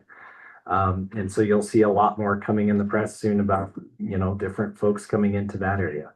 But we do a lot of work that really is behind the scenes. Brian Rohrabacher with Atlantic City, I know Mike's on that group as well, has been invited, but talking about housing and Lander. How do we figure out what the real problem is? How do we make solutions that will actually work for the community of Lander and help get the resources that are needed? Because as you all know, it's not a simple silver bullet thing where if we just do this one thing, it's going to fix everything, right? There's typically several layers to the issue. So we provide those supports, and I'm more than happy to do that with this group as well, and anybody else that is willing to sit down and work through. Mr. Chairman. Yep. Patrick, I'm interested in your thoughts, and I don't mean to embarrass the city of Lander. It's not really the city, but Idea Inc. has been around forever. They've done stuff all the way out to Shoshone. It just seems like there's actually one of the best economic development in the state, and our local Lander group just has struggled. I'm just curious, and I'm putting you on the point here, but just curious what your insight is, how the business council could potentially help with insights that best practices around the state to help with the conversation with the city in developing that economic development group and what's working, what's not. I'm just interested in what your thoughts are. Yeah, I'm glad you asked. Thank you so much, Commissioner Jones. So I've had discussions with folks here in Lander about, how do you run an effective economic development group, like a local EDO? There's a lot of different ways you can do it. There's a lot of different models around the state, and I've provided that information. There's Joint Powers Board is an option. If you look up in Sheridan, that's what they do there. So they have a partnership between the city of Sheridan and Sheridan College. And so they work together to provide economic development solutions, and they have oversight, right? That's one of the nice things about a Powers Board is that you have direct oversight. Also, there's the 501c3 model, which I believe is what you guys are doing now with LEDA. There's MOUs. That's also what Idea Inc. does as well. Some people do it through Chamber of Commerce, and so there's an opportunity to do that. They're a 501c6, so there's lots of different ways to do it. And I think really what it comes down to at the end of the day, and I'll kind of plug the same program Josh was talking about earlier, is the A2A program. I think what would behoove, the county, Lander, everybody to do is kind of look at what is the problem we're trying to solve, have a unified front on what that problem is, and then work towards a unified solution. Because at the end of the day, I could have an idea about what I need to fix, in a community, you might have a different idea, but if we're all working on different things, it's hard to actually move the needle. And so coming together on a single problem and finding a good solid solution and pursuing that together is probably the best way to go at that. I will say I've worked with Lita. Stacy's worked hard to get that kind of rebuilt and going again, but I know it's a challenge, especially when you're talking about volunteer boards. Josh and I were just talking to Kevin earlier with Idea. It's hard, when you have a volunteer board, they're spending their extra time, their evenings, sometimes their lunch times working on these things. And for some communities, maybe that isn't the best model. I don't know. But that's really for the community to decide. And we would love to help have discussions about, how do you find something that works for what you're trying to do? Does that help? Yeah. Well, what would help answer? I just wonder what your insights were. I know they've struggled. Have they been open to that program, walking through that program, that A2A, and are there other partners that need to help them? Yeah. Just to answer your question, Commissioner Jones, I think they've been open to that. I think a lot of it comes back to capacity. When we do the program, it's a 2-day commitment, right? Mm-hmm. So you have 2 days where you have to kind of put everything else to the side and really focus on it, because it is a deep dive into the problem. They just haven't been in a place, I don't think, where they've been able to accept that and do that. But, we'd be open to it. We actually have a cohort coming up in March in Casper. So we'll be doing a 2-day session there. And so they would be more than welcome to join that group. Yeah, Mr. Chairman, with the Chamber of Commerce position open, might be, and Brian Rohrbacher's on that, might be a good time to have that conversation with them. That's something that they in the city, and they don't always get along real great sometimes, but maybe that's something they could work on and say, what could we do? Bring some resources, because I was on that Lita board and there just wasn't any money, and it was this volunteer board, and everybody put a lot of time in, but you didn't really get anywhere because you never had any money, never had access to funds. So at least the chamber, I always thought that might be a good conversation. Might be something to revisit. I can throw that at Brian too. Sure. I'd be happy to reach out as well. Okay. If I might, Mr. Chairman and Commissioner Jones, if I might just add that model where people are utilizing their Chamber of Commerce as an economic development entity is what's being used in Laramie right now. The Laramie Economic Development, what LEDC is what they're called. But they started out as 2 separate entities, the chamber and the Economic Development Organization. They merged those. That has it has its own challenges, of course. I do think we are absolutely willing to explore models with them. We've worked with an outside consultant called Insight to come in and talk about economic development organizations, what are best practices, what might work here in Wyoming, and what is sort of like the drawbacks, the pros and cons, because there's no perfect model. But the other thing that you said is that there's just no money for them to do anything. And I got to tell you that those resources, that's a challenge. When you don't have any resources to do anything with, people sort of feel like, well, we're just sitting here spinning our wheels. Those are areas where, maybe we could talk about how does a funding model work? What are some ways to kickstart that? Utilize some of the projects that you might do to further that. Again, involving us in that conversation, I think could be very helpful. So thanks for asking the hard questions and being willing to, I think, explore it. Mr. Chairman, may I add something? So also something to note is that the Maven project does have recapture funds. So when we do a BRC grant and loan program, with the grant funding, there is a portion of that that's called recapture. And so those recapture funds are the portion of the grant that goes to the community. There's a chunk that goes to the community itself, and then there's a smaller chunk that comes back to the state. And I know as part of that project that Lander is getting recapture funding over time as Maven pays those leases to the city. So there is money coming in for economic development purposes. So I would say there is some funding there, and I know that that will increase over time. Right now, it's a smaller amount, but that because of the way that the agreement was set up, there will be more funding. And I wish I had the specific numbers for you, but there will be more funding over the years as that is amortized out. That money is available to the community of Lander for economic development purposes, which they could use for hiring somebody, for running that organization, for building a future project. I mean, there's a lot of different ways that they can utilize those funds. So I would say there is a little bit of funding there. Yeah, it's not a huge amount, but there are funds being accrued from that project. Mr. Chairman, do you know if those funds capture, if those recapture funds, do they go away if Maven pays that on? No, they stay with the community. They have to stay and they have to be used on economic development. Correct. So the community is supposed to set up a fund that's separate for those funds. And so they have to keep those in that account and use those for economic development purposes only. So those are earmarked for that. Okay, hey, great. Thanks. I forgot about that, but I looked at that agreement. Thank you, Mr. Chairman. Anything else? Mr. Chair. Yeah.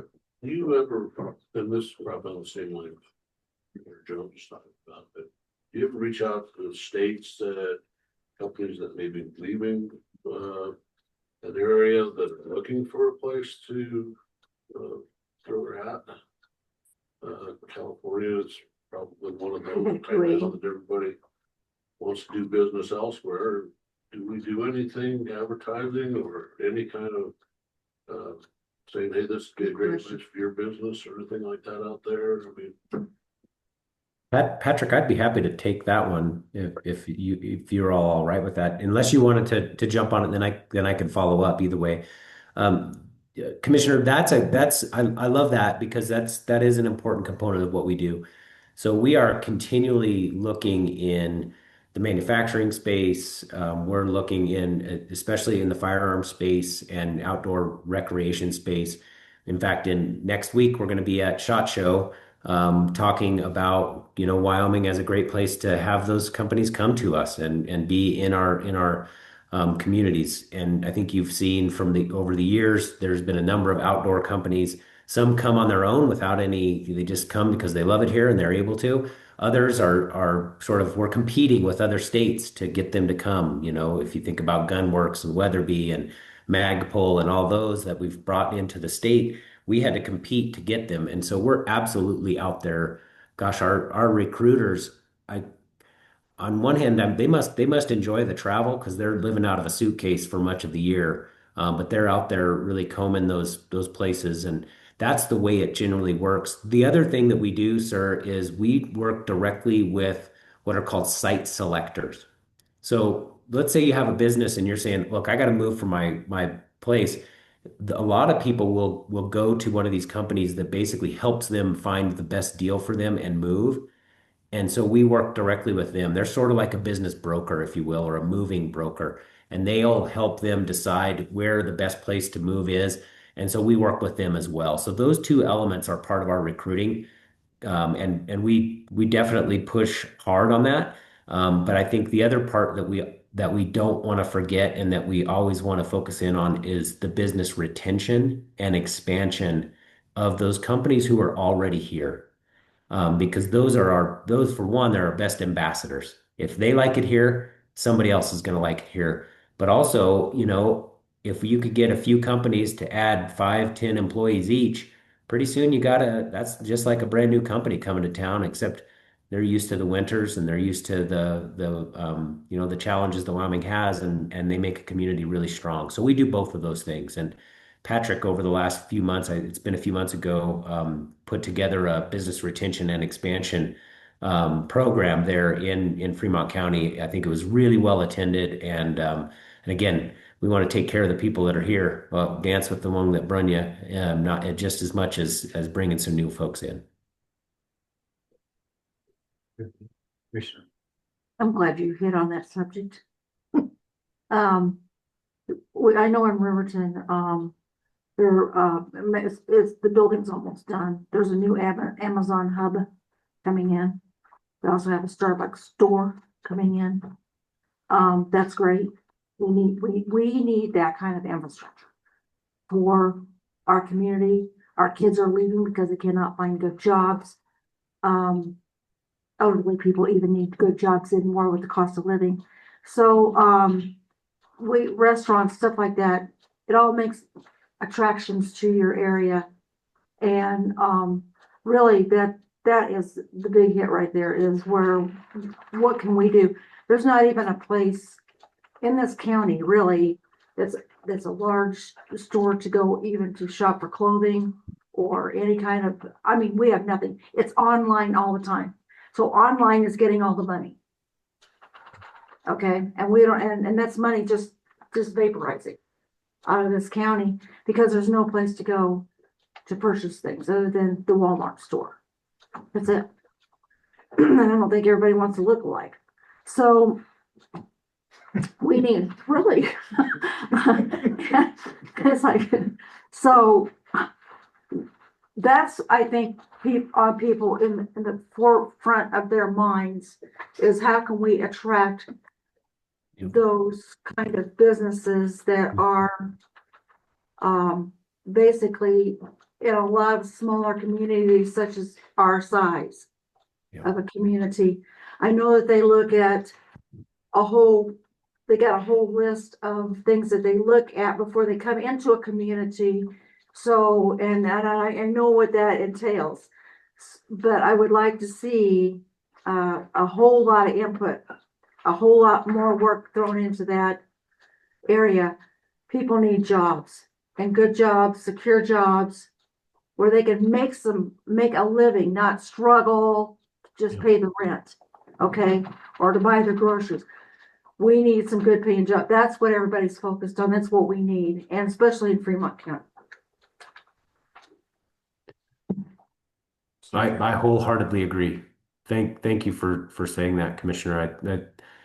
That's the challenge that we face, and that's the thing that we work on every day. You mentioned a couple projects, or at least one project that, we didn't have any money in, and we didn't, like, we're not going to get the big headlines, but we're behind the scenes helping those organizations find the right place, connect with the right entities, make sure that they can do what they can do.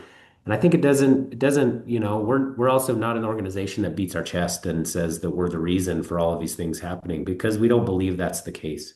We believe that communities, it takes a lot of people working together to do it. As county commissioners, you see it, right? You see all of the ins and outs, and you understand all of the connections that have to be made in order to make this work. And, our whole job is to just create a landscape where communities can grow when they want to, and businesses can thrive, and families can stay together, because you nailed it. We are absolutely in a really challenging position as a rural state. And I think you're seeing it. You're seeing some growth and some excitement, and that attracts people, and that attracts other businesses, that attracts people, and it allows families to stay together. And so I'm glad you mentioned that, because that's a really big component of what we work to do. Yeah, I'll just add to that. Thank you, Mr. Chairman. That's the reason we do what we do. We all have a purpose that is helping this state be a place where people can thrive. And I've lived here my entire life. So as Josh, like we care about this state, and we want to see people have opportunities. And one of the reasons that you're seeing the Eastern Shoshone Business Park do as well as it is because the infrastructure is there.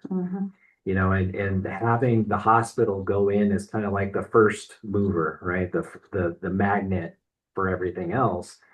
You're going to see lots more development there, and that's something we should all be proud of. That's something that the business council's been a part of. We've had legislators be involved in, mayors in Riverton. People, Idea Inc. was huge behind that. And it takes a long time. And I think that's something that we also have to keep in mind is economic development doesn't happen overnight. You look at that project, that was really started back in 2012, 2013, right? To get that process moving. And now we're seeing the fruits of the labor and getting all that infrastructure, getting access to that land, to now it's actually becoming a reality. So it does take a lot of time. And I just applaud the community for being behind that and really working so hard to make that a reality, because it is going to be a driver for the county for the future. That whole section. Yep. Is booming, Absolutely. Absolutely. and I like to see that go like crazy. Commissioner, One of the things I've observed over the years of manufacturing business is that when you manufacture something like we were manufacturing it metal, but at some point we needed plastic end caps for our rollers. And so we started looking outside outside vendors. Okay, so we got some vendors and some of them were really good and some questionable. But as we went along, pretty soon we said, why don't we do our own end caps out of plastic? We need them. And so that started the ball rolling to fill a need. And so if you're going to get economic development going, you have to fill that need of a business that may be already here. And that's kind of how we got started. And what we were doing is we had that need, and so we looked outward, and then it came to a point where, we need those made up and ready to go in hours, not orders and days later. And so we had to look to bring a business in to help us out. And so that's what we did. And that's what Manufacturing Hub took off pretty good. One manufacturer in a community helps another manufacturer in the same community. And pretty soon you have a hub going. Yep. And everybody's depending on everybody else to keep their hub going. But it can be done, and it needs to be done here in Fremont County. One thing that we have that nobody else will have is we're going to have water. We're going to have water for our communities and manufacturing, and we have space and we have good people. The taxes here are really pretty low. If we look around the country, now let's just take Jackson Hole for example. Their tax per person in Jackson Hole for $6,000 for every man, woman, and child that lives in Jackson. If you live in Fremont County, our tax rate is $1,200 every man, woman, and child. So our tax rate really is pretty low. And so that should be a draw for a lot of these companies too to come here, is that they can come in and we don't have income tax and we don't have a lot of the other taxes. But I think that's how you have to kind of get it started, is working with a lot of your local people. Say, hey, do you have a need? And I look at the manufacturing of these windmills. They come from China all the way over here, and as not the business council looked into, somebody said, hey, maybe we ought to manufacture them here. We don't have to ship them. We just put people to work. And that's, those kind of projects, I think need to be looked at whenever we go say, hey, let's do something for generation of electricity. Uranium's good, coal's good, air power. Okay, well, let's manufacture some of those ourselves here. Just an idea, Mr. Chairman. Sure. yes, I think what people really in Fremont County I think the commissioners want to connect with people in the whole, of how they feel about where they live. They definitely want the growth, they need the jobs. Our children need the jobs. But they also want to keep the brand, our traditional brand of Wyoming, who we are, what we are, and the kind of people that we are. And we're very traditional type of people. Because we love where we live. We love our community. our communities are actually great. You see something happen, everybody's there. So, and that's what we want to keep that as well with the growth. And I can see that it's happening. Especially over in the Riverton area. I can see it's still it's growth, but it's not changing the flavor. So it's, of what and who we are.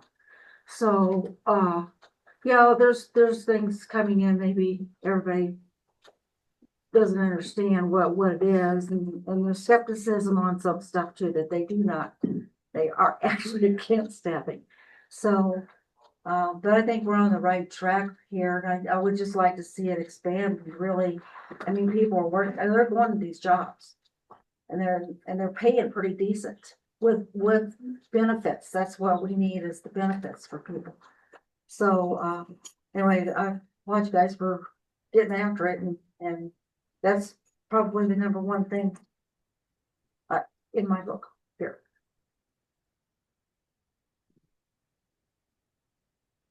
Go ahead. Oh.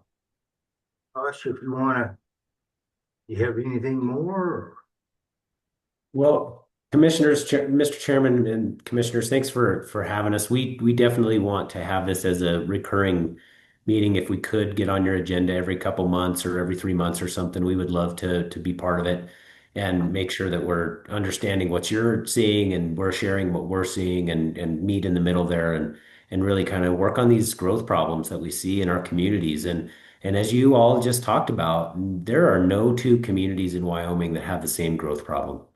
Gosh, Eric, you've got so many towns that are just right there in a really, short drive from one another, yet completely different challenges. And what I would say we're probably best at is solving problems. We don't have a cookie cutter approach. We come in and try to understand the problem and then work with you to come up with a solution that may or may not include state money or state programs, because our dedication is to the people of those towns that are trying to solve the problems, not to our own programs or anything like that. And so over the next few months, the business council may not exist. I'll just say it like that.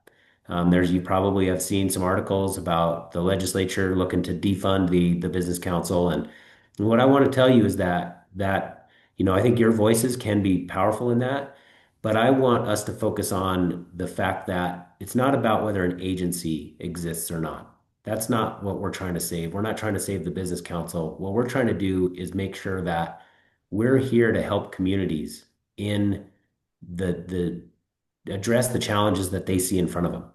I'm not looking at it as, oh, here, let's save the business council. It's really more about how do we make sure that our communities have the problem-solving programs and people to get the next thing done, because that's going to happen. There will be a new challenge every year. And so somebody asked me earlier today, are you worried about saving the business council? And I said, I'm worried more about the challenges that Wyoming faces, and we want to be part of that solution. And I think that any interaction we can have with you over the next few months and over the next few years is going to be really powerful, because as you all mentioned, there's a lot of opportunity in Fremont County. There's a lot of opportunity in the other 22 counties in our state, and we want to help people maximize that. And I know that you are all doing that every single day. So thanks for the work you're doing, and thanks for allowing us a little bit of time on your agenda.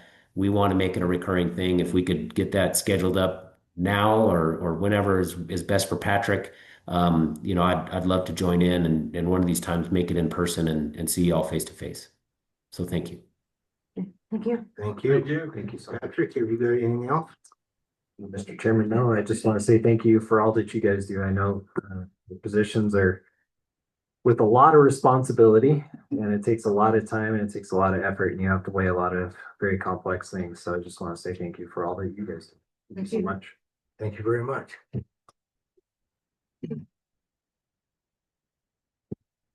Tracy. Hi.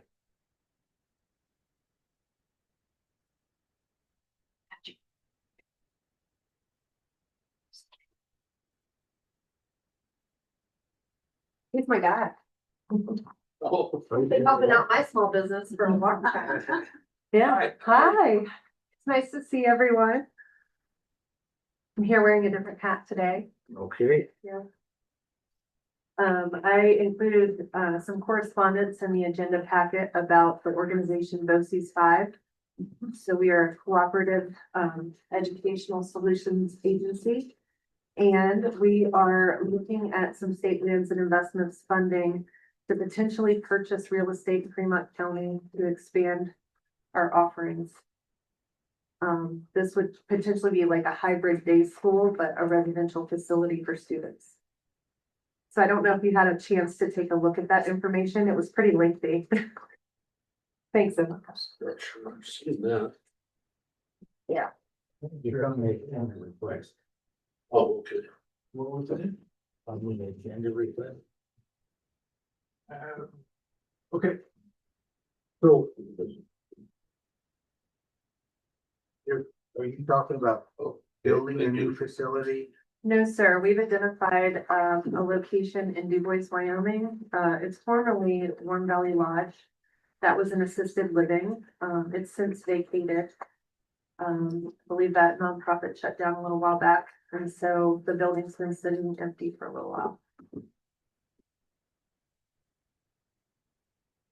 Go ahead. I didn't mean to interrupt. No, that's fine.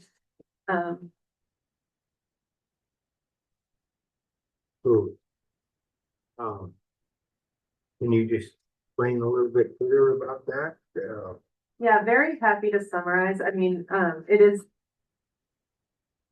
an in-depth proposition, but the Office of State Lands and Investments has a $5 million grant funding opportunity that can be applied for by either towns, counties, or tribal organizations or entities.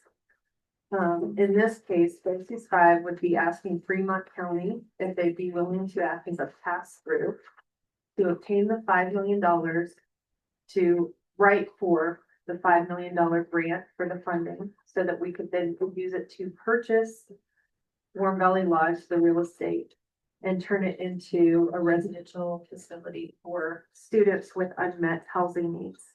These students come from Fremont County, but they also come from around the state of Wyoming.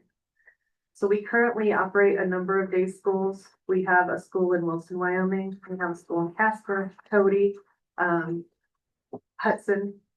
And as I mentioned in my proposition to you all, Mr. Carlton Underwood, he's a Fremont County resident. He is our executive director. He's the director of our board. Our executive director is Dan Mayer. So we would be attempting to address the unmet housing needs of students within the state.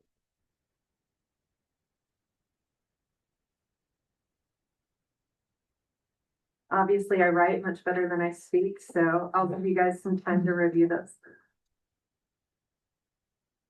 So how many students could you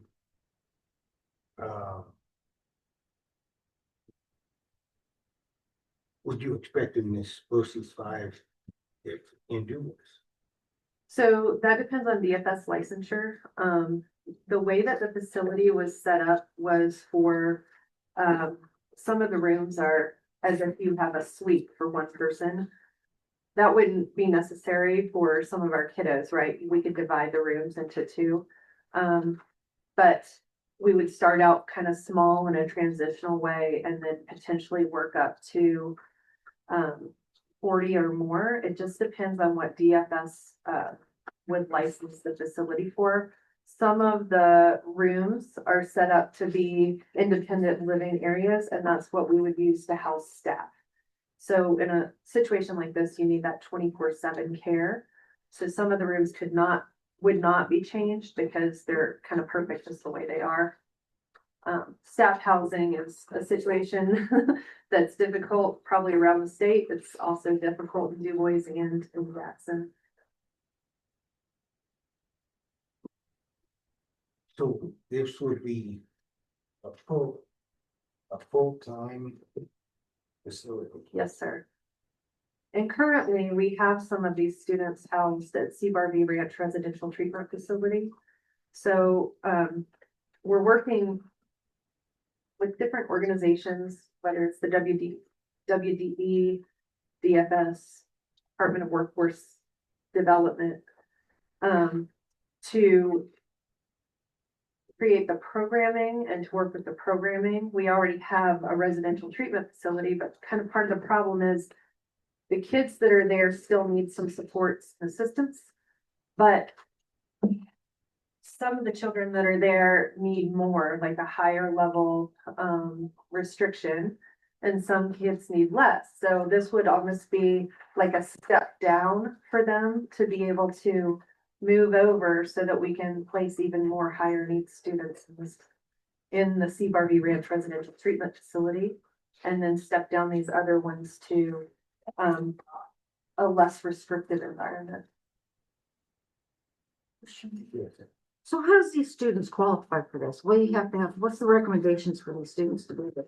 Are these students court appointed or It's a mix. this type of? They're almost all on IEPs. Some are sent either through their district because they need a certain level of care. Some are sent through court-appointed orders or DFS. So it's a hybrid. We've actually, we're drafting a profile of a student that I can share with you, but we're letting other agencies take a look at that so that we make sure that it's completely accurate before it gets sent out. Is this facility in an area that's already had this type of? No, this type of residential, school facility does not exist in Du Bois land. It does exist in Wilson, Wyoming. That's kind of where our model comes from. So we've been, that's been in operation since the 80s. Is this an incorporated area or is this outside? It's in the town. So you have to go to the town to, We talked with the town about it and, I talked with Mayor Neville about it. She's very aware of this. The Du Bois Town Council meeting is tomorrow. But what we discussed is that we wouldn't want to do anything that would interfere with their water and sewer infrastructure projects. So if State Lands and Investments gives this funding to the town of Du Bois, they could not necessarily guarantee that it wouldn't interfere with their ability to apply for this, for State Lands and Investments funding within another grant cycle. So since their guarantee didn't exist, we didn't want to do anything to potentially cause an issue for those projects around town because they're pretty crucial. well, that's what I was getting at, the impact. Yeah. One. And within the city, I don't know what the ordinance are, or if you have to have oversight, like when you open up a daycare or anything else, you know, Oh, I'm sure there's every type of hoop to jump through, which we're happy to jump through. But again, BOCES 5 has day schools around the state, and we also do have a residential treatment facility. So we work cooperatively with DFS. We are working with the town and working with presenting this information to the town. I've met with the superintendent of the school and some of the school board members. So we're also on the docket to meet with them and their boards in more of an informative fashion. okay, so this facility, is this just children or whatever from around the state? Some of them Or are from outside the Fremont state. County. So Fremont County is actually a member of our cooperative educational system. Fremont 2 is not, but we do provide services to some of their kiddos when they need it. But yes, potentially throughout the state, not just our 10 member districts. Okay, just within the state though, right? I mean, that would be the plan. Okay. Yeah. Age groups. Yeah, So we're working with the Department of Education and DFS to establish what the highest need would be. There is some justification to have it for a certain type of IEP population, age 18 to 21. But if we use our C. Barbie Ranch as an example, we serve ages kindergarten through 21. So it really just depends. It's going to depend on the need. You know, it's very hard to start working with those little kiddos and then the older kiddos. So what we're hoping for is more of that, say 16 to 21 year age range where you're developing those work skills so that after they're through with the programming, they can go and get jobs and support themselves and take care of their rent. So we have programming in place in Wilson, Wyoming, where we do work with workforce services and vocational rehabilitation services and mentor the student through that process. So they get to try out different career avenues that would help them put food on the table and provide housing for themselves. Some of them are going to have to live potentially in group home settings moving forward in their futures. But some of them aren't. You mentioned, you mentioned high risk. Is those students, is that more of a secured area, like a lockdown area? And then No. you've got adults from 18 to 21. That's a whole lot different than a kindergarten. These are adults. So what this is a step down. So if you look at, we call it the continuum of care. You have, like a juvenile hall level system, it's a lockdown system. You have a residential treatment facility like ours, that is less restrictive, right? And then as you step down through programming, and let's say you have a student that benefits from programming, they've been with us for however long it takes for them to start seeing improvement throughout therapy or whatever, they can step down to the point where in all reality, they could be going to a school within their home district. However, they may not have a home to return to. They may now be an unaccompanied student, which is like an unaccompanied minor. They could also be a student that's, you know, because of their needs, they're with us, but they might not, there's not a violent tendency. It's not that they don't need that level of restriction that you are going to find at a residential treatment facility. Okay.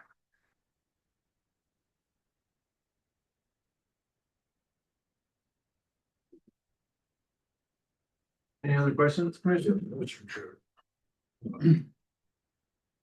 How do you fund? Are you, both these boards that I've served on had a funding mechanism? Do you have a funding mechanism that you can levy taxes? Yeah, so some of our member districts do the mill levy. Some of it's pay for service. So, you know, we could potentially take a student that is not from the member district group, but they're paying for the services for that student. So that district, wherever they're from throughout the state, would have to be paying for the services. But a lot of it is through WDE and DFS. So how many students can you, or how many people can you hold in this facility? Or how big, what's capacity or whatever? Because I'm sure you're gonna have big separations of ages and. Well, it's cool because it's the way it's laid out into wings, so the separations will be nice. And then the way that the apartments are set up is like, oh, you know, you can have staff housing. You have to have the 24/7 staff housing. So they're gonna be there either way. And they might not live there, but when they're on shift, they're going to be there.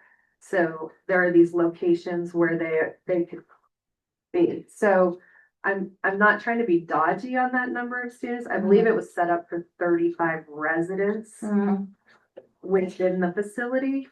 But then if we talk about making some of those rooms smaller to adjust for that student level housing rather than individualized independent living, I mean, we're almost doubling the amount. When you get into the ages and you get into the types of kiddo that needs to be served there, we would have to look at the type of supervision each wing would need. So, and again, it depends on what DFS would license for. So let's just say 35, that would be the minimum based on the current layout. Could it be a lot more? It could be. Well, what I was getting at too is faculty housing, because there's not a lot of housing in Du Bois. Yes. That's a big struggle right now up there. Yeah, and I live in Du Bois, so I totally get it. But that's why it's nice that this has internal housing. So these people can have a place. You're not gonna find everybody in Du Bois qualified to go work at these job. No. It's gonna be bringing people in. Yeah, well, you'll find some that would say work as a shift worker, kind of like a nurse does or a traveling nurse does, people that can live there on site for that 24/7. We call them in our current system residential mentors and overnights. So we have that type of staffing that exists and they work on rotations. And then you could have some employees that currently live in town that would be good, perfectly suited to work within the facility just as day workers.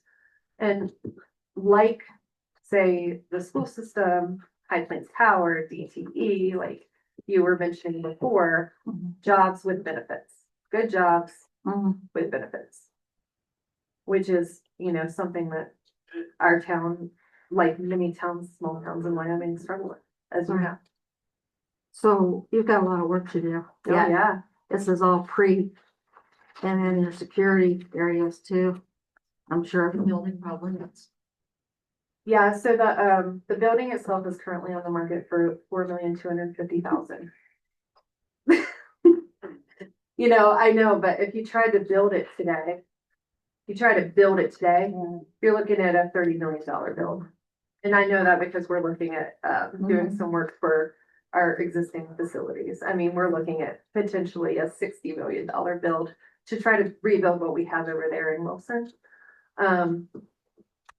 So, yeah, the extra money that we would be asking for within the grant would be to retrofit the facility. So we're talking security cameras, fencing, what you need to do to turn an adult focused living space For children. into a child or youth-based living space.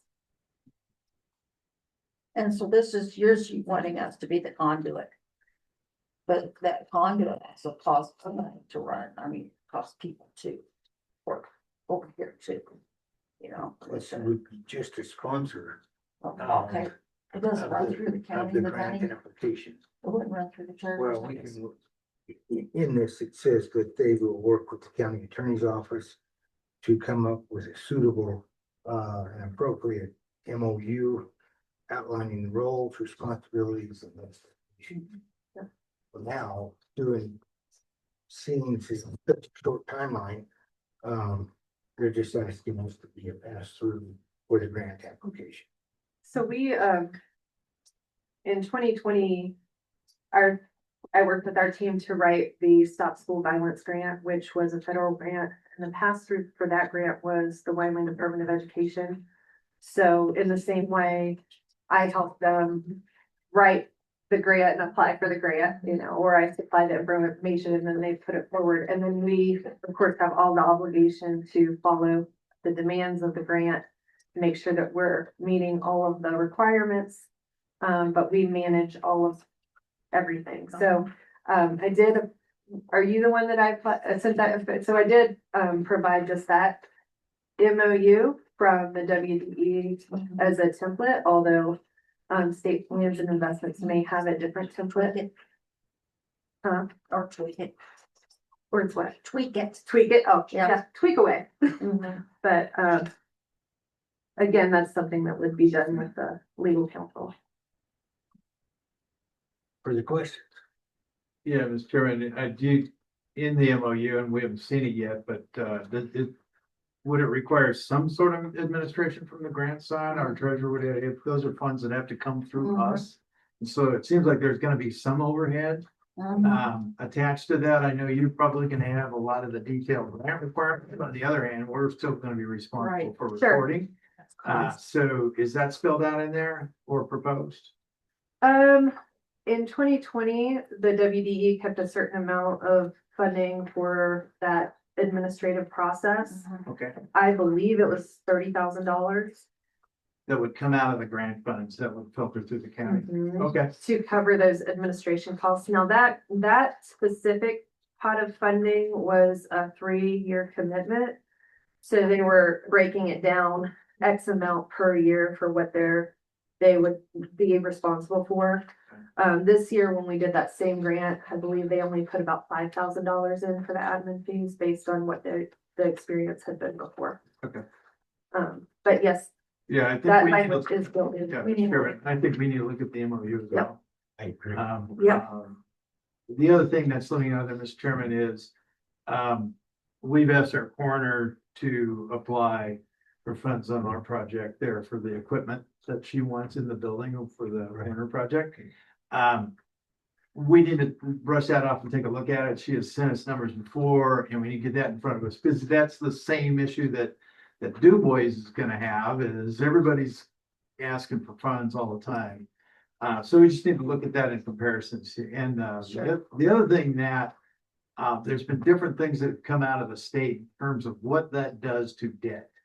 And so I know the cities have wrestled with that. And what does that do to your debt structure? Because as a path through, I think we have to own it. Mhm. I think we as a community or a county would have to own it. So that changes things. Sure. I mean, we need some more information. And I do understand that. I have asked those questions, and if this is a kind of a special pot of money, it's this $5 million to address unmet housing needs. There's roughly one paragraph associated with it. Okay. And it does not address those concerns, and the follow-up questions are unknown. Okay. Unknown. Mr. Chairman, do you know what the slip cycle is? Is it twice a year or once a year? It was quarterly, I thought. 4, I Or thought. times a year? Yeah. So there would be another cycle. If we didn't get this wrapped up, there'd be another cycle this for application particular- for this one. For this particular pot, it's just this pot. Now, the other funding pots are separate from this pot. And these probably have other people applying too, so this deadline puts us into a squeeze, okay.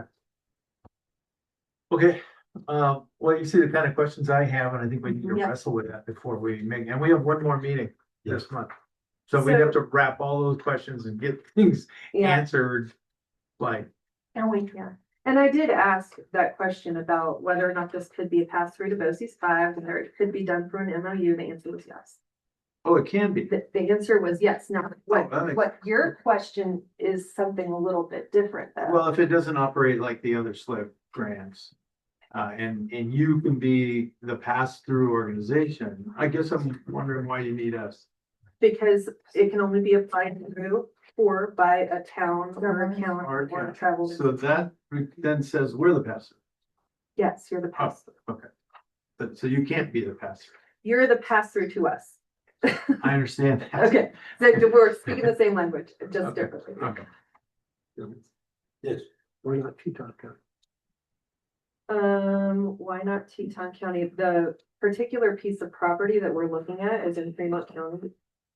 And while we need to do this work in Teton County, the project that we need, first of all, this wouldn't buy a facility like this in Teton County.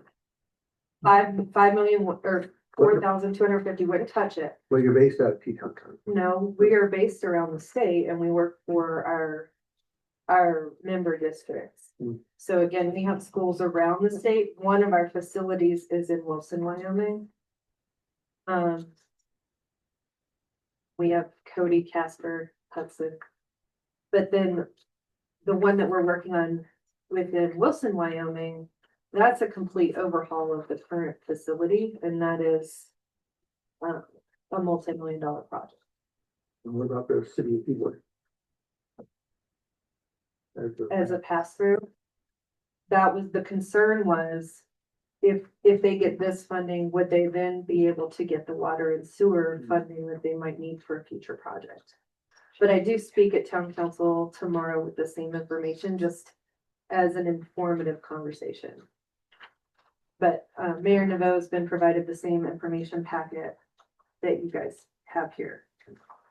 Mr. Chairman, this is a separate pot of money just for housing. I would track somebody down and slip.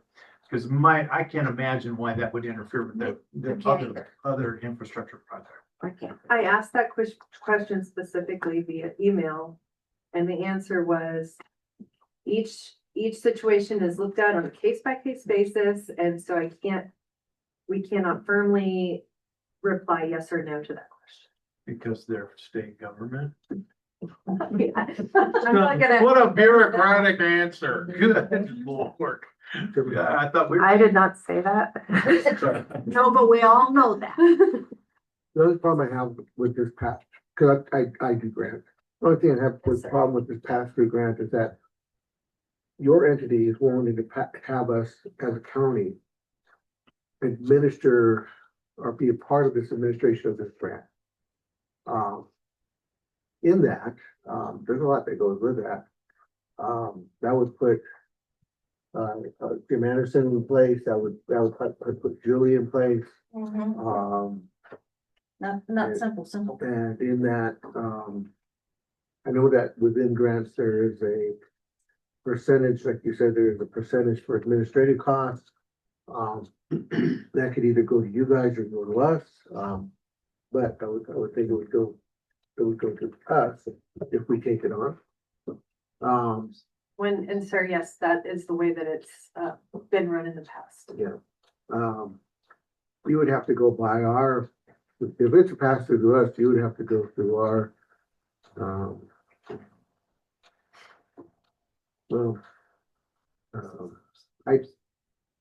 it's complicated. It would, you don't, your timeline is short. There's a lot to collaborate on. There's a lot more communication that I know that I need, a lot more information I need in a sense of structural infrastructure, government wise, or responsible wise for this grant.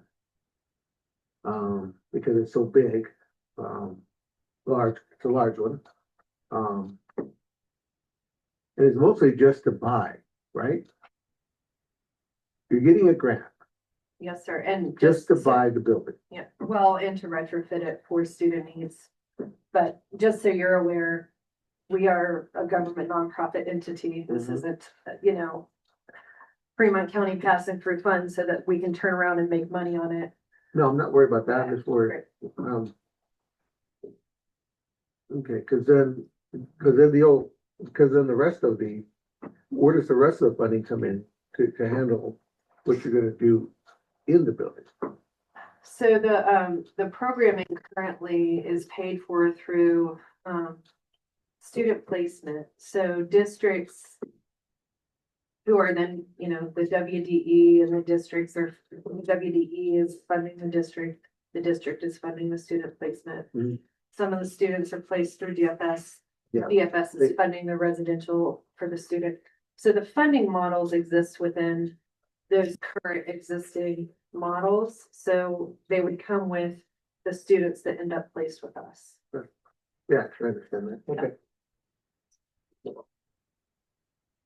Well, I would ask that you get a draft MOU in place and chat with the Du Bois City Council. And then get on the agenda for next week and we will, there's a lot of questions that we have and maybe we can get the answers to them as well. Absolutely. Thank you. Commissioner. Yeah, because Chairman, within that grant, they're gonna be asking for our indirect cost, which is what you're talking about in the sense of that percentage. And in that, sometimes those grants don't like high indirect costs. I don't know, what is our IDC, do you know?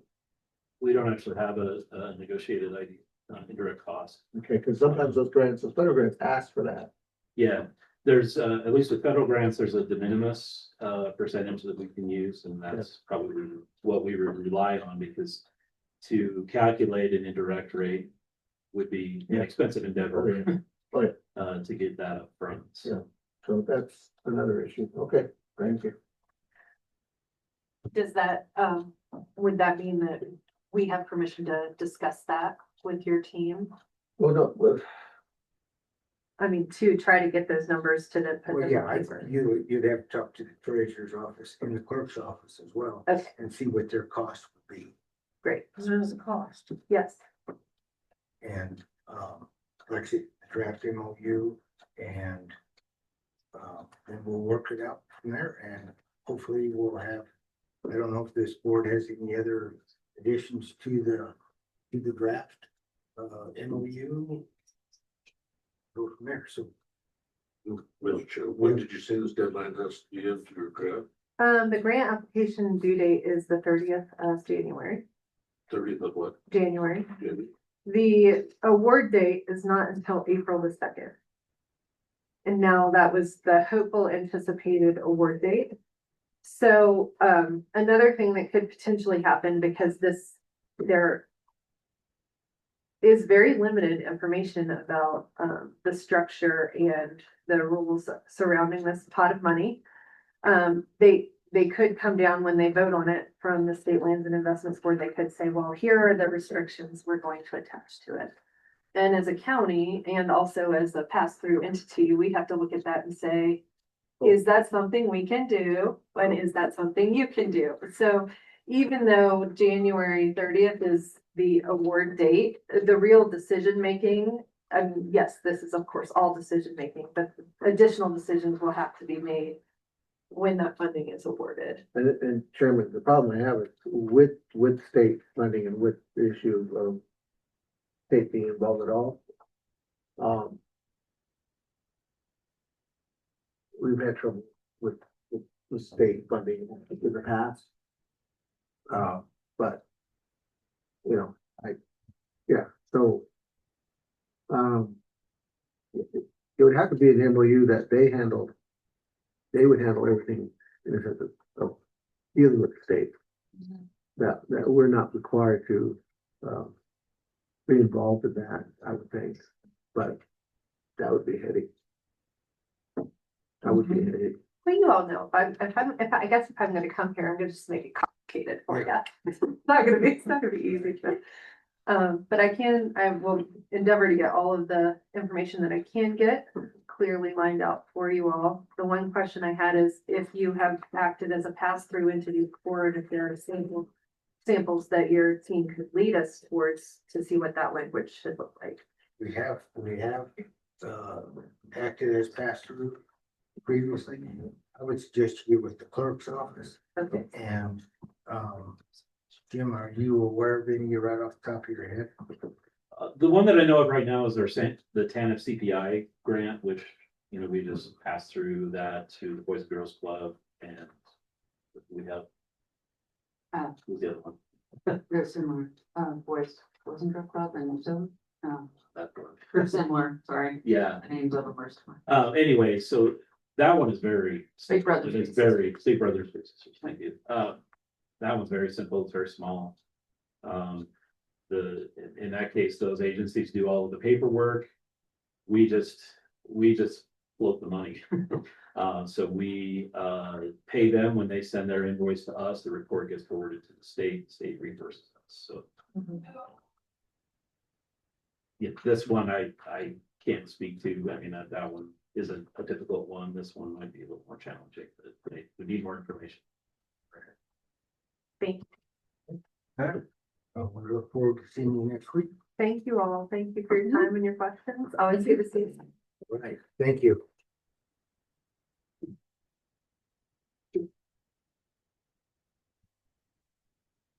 Sure, Jim.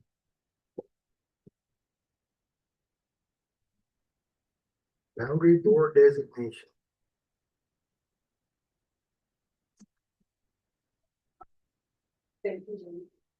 You wanna go? You want me to- No, don't you do No. Pass the buck. I'm just happy I looked at the agenda. We called you, don't worry. Mr. Chairman, Commissioners, thank you. As we do every year, we have to set a boundary board pursuant to statute 216203 defines this. As you know, any school district boundary changes would affect this board. We've only had one in my time here.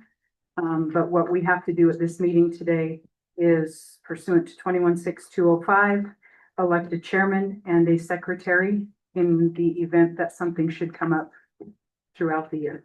So that's our goal here today, Okay, and your current officers are? you and me. Did you really want to ask that? Or did you want to give somebody a chance to? I knew. Had to say it right. I say me tongue in cheek because Becky and now I'm sure Emma would help me with anything that came up throughout this, but. I don't anticipate anything. Again, we have 8 districts. One of those is non-unified. That's what came up the last time we had a boundary board was, that district became unified. Non-unified means it's not K through K-12. It's just the little guys. So, that's basically what our county's comprised of, and I don't anticipate, haven't heard anything that would be coming our way, but you never know. You have a draft, just did. Motion? I didn't write one up. Chairman, Yes. my motion is just, if we could, leave it in a sense, how it was before, leave it the same. Second. Been moved and seconded to, approve the officers of the boundary board, the same as they were last year, with no changes. Further discussion. All those in favor? Aye. Work. Opposed? Motion passed. Thank you. Okay, Next thank year you. I'm coming with a written motion. With that, we will adjourn until 1:30. I got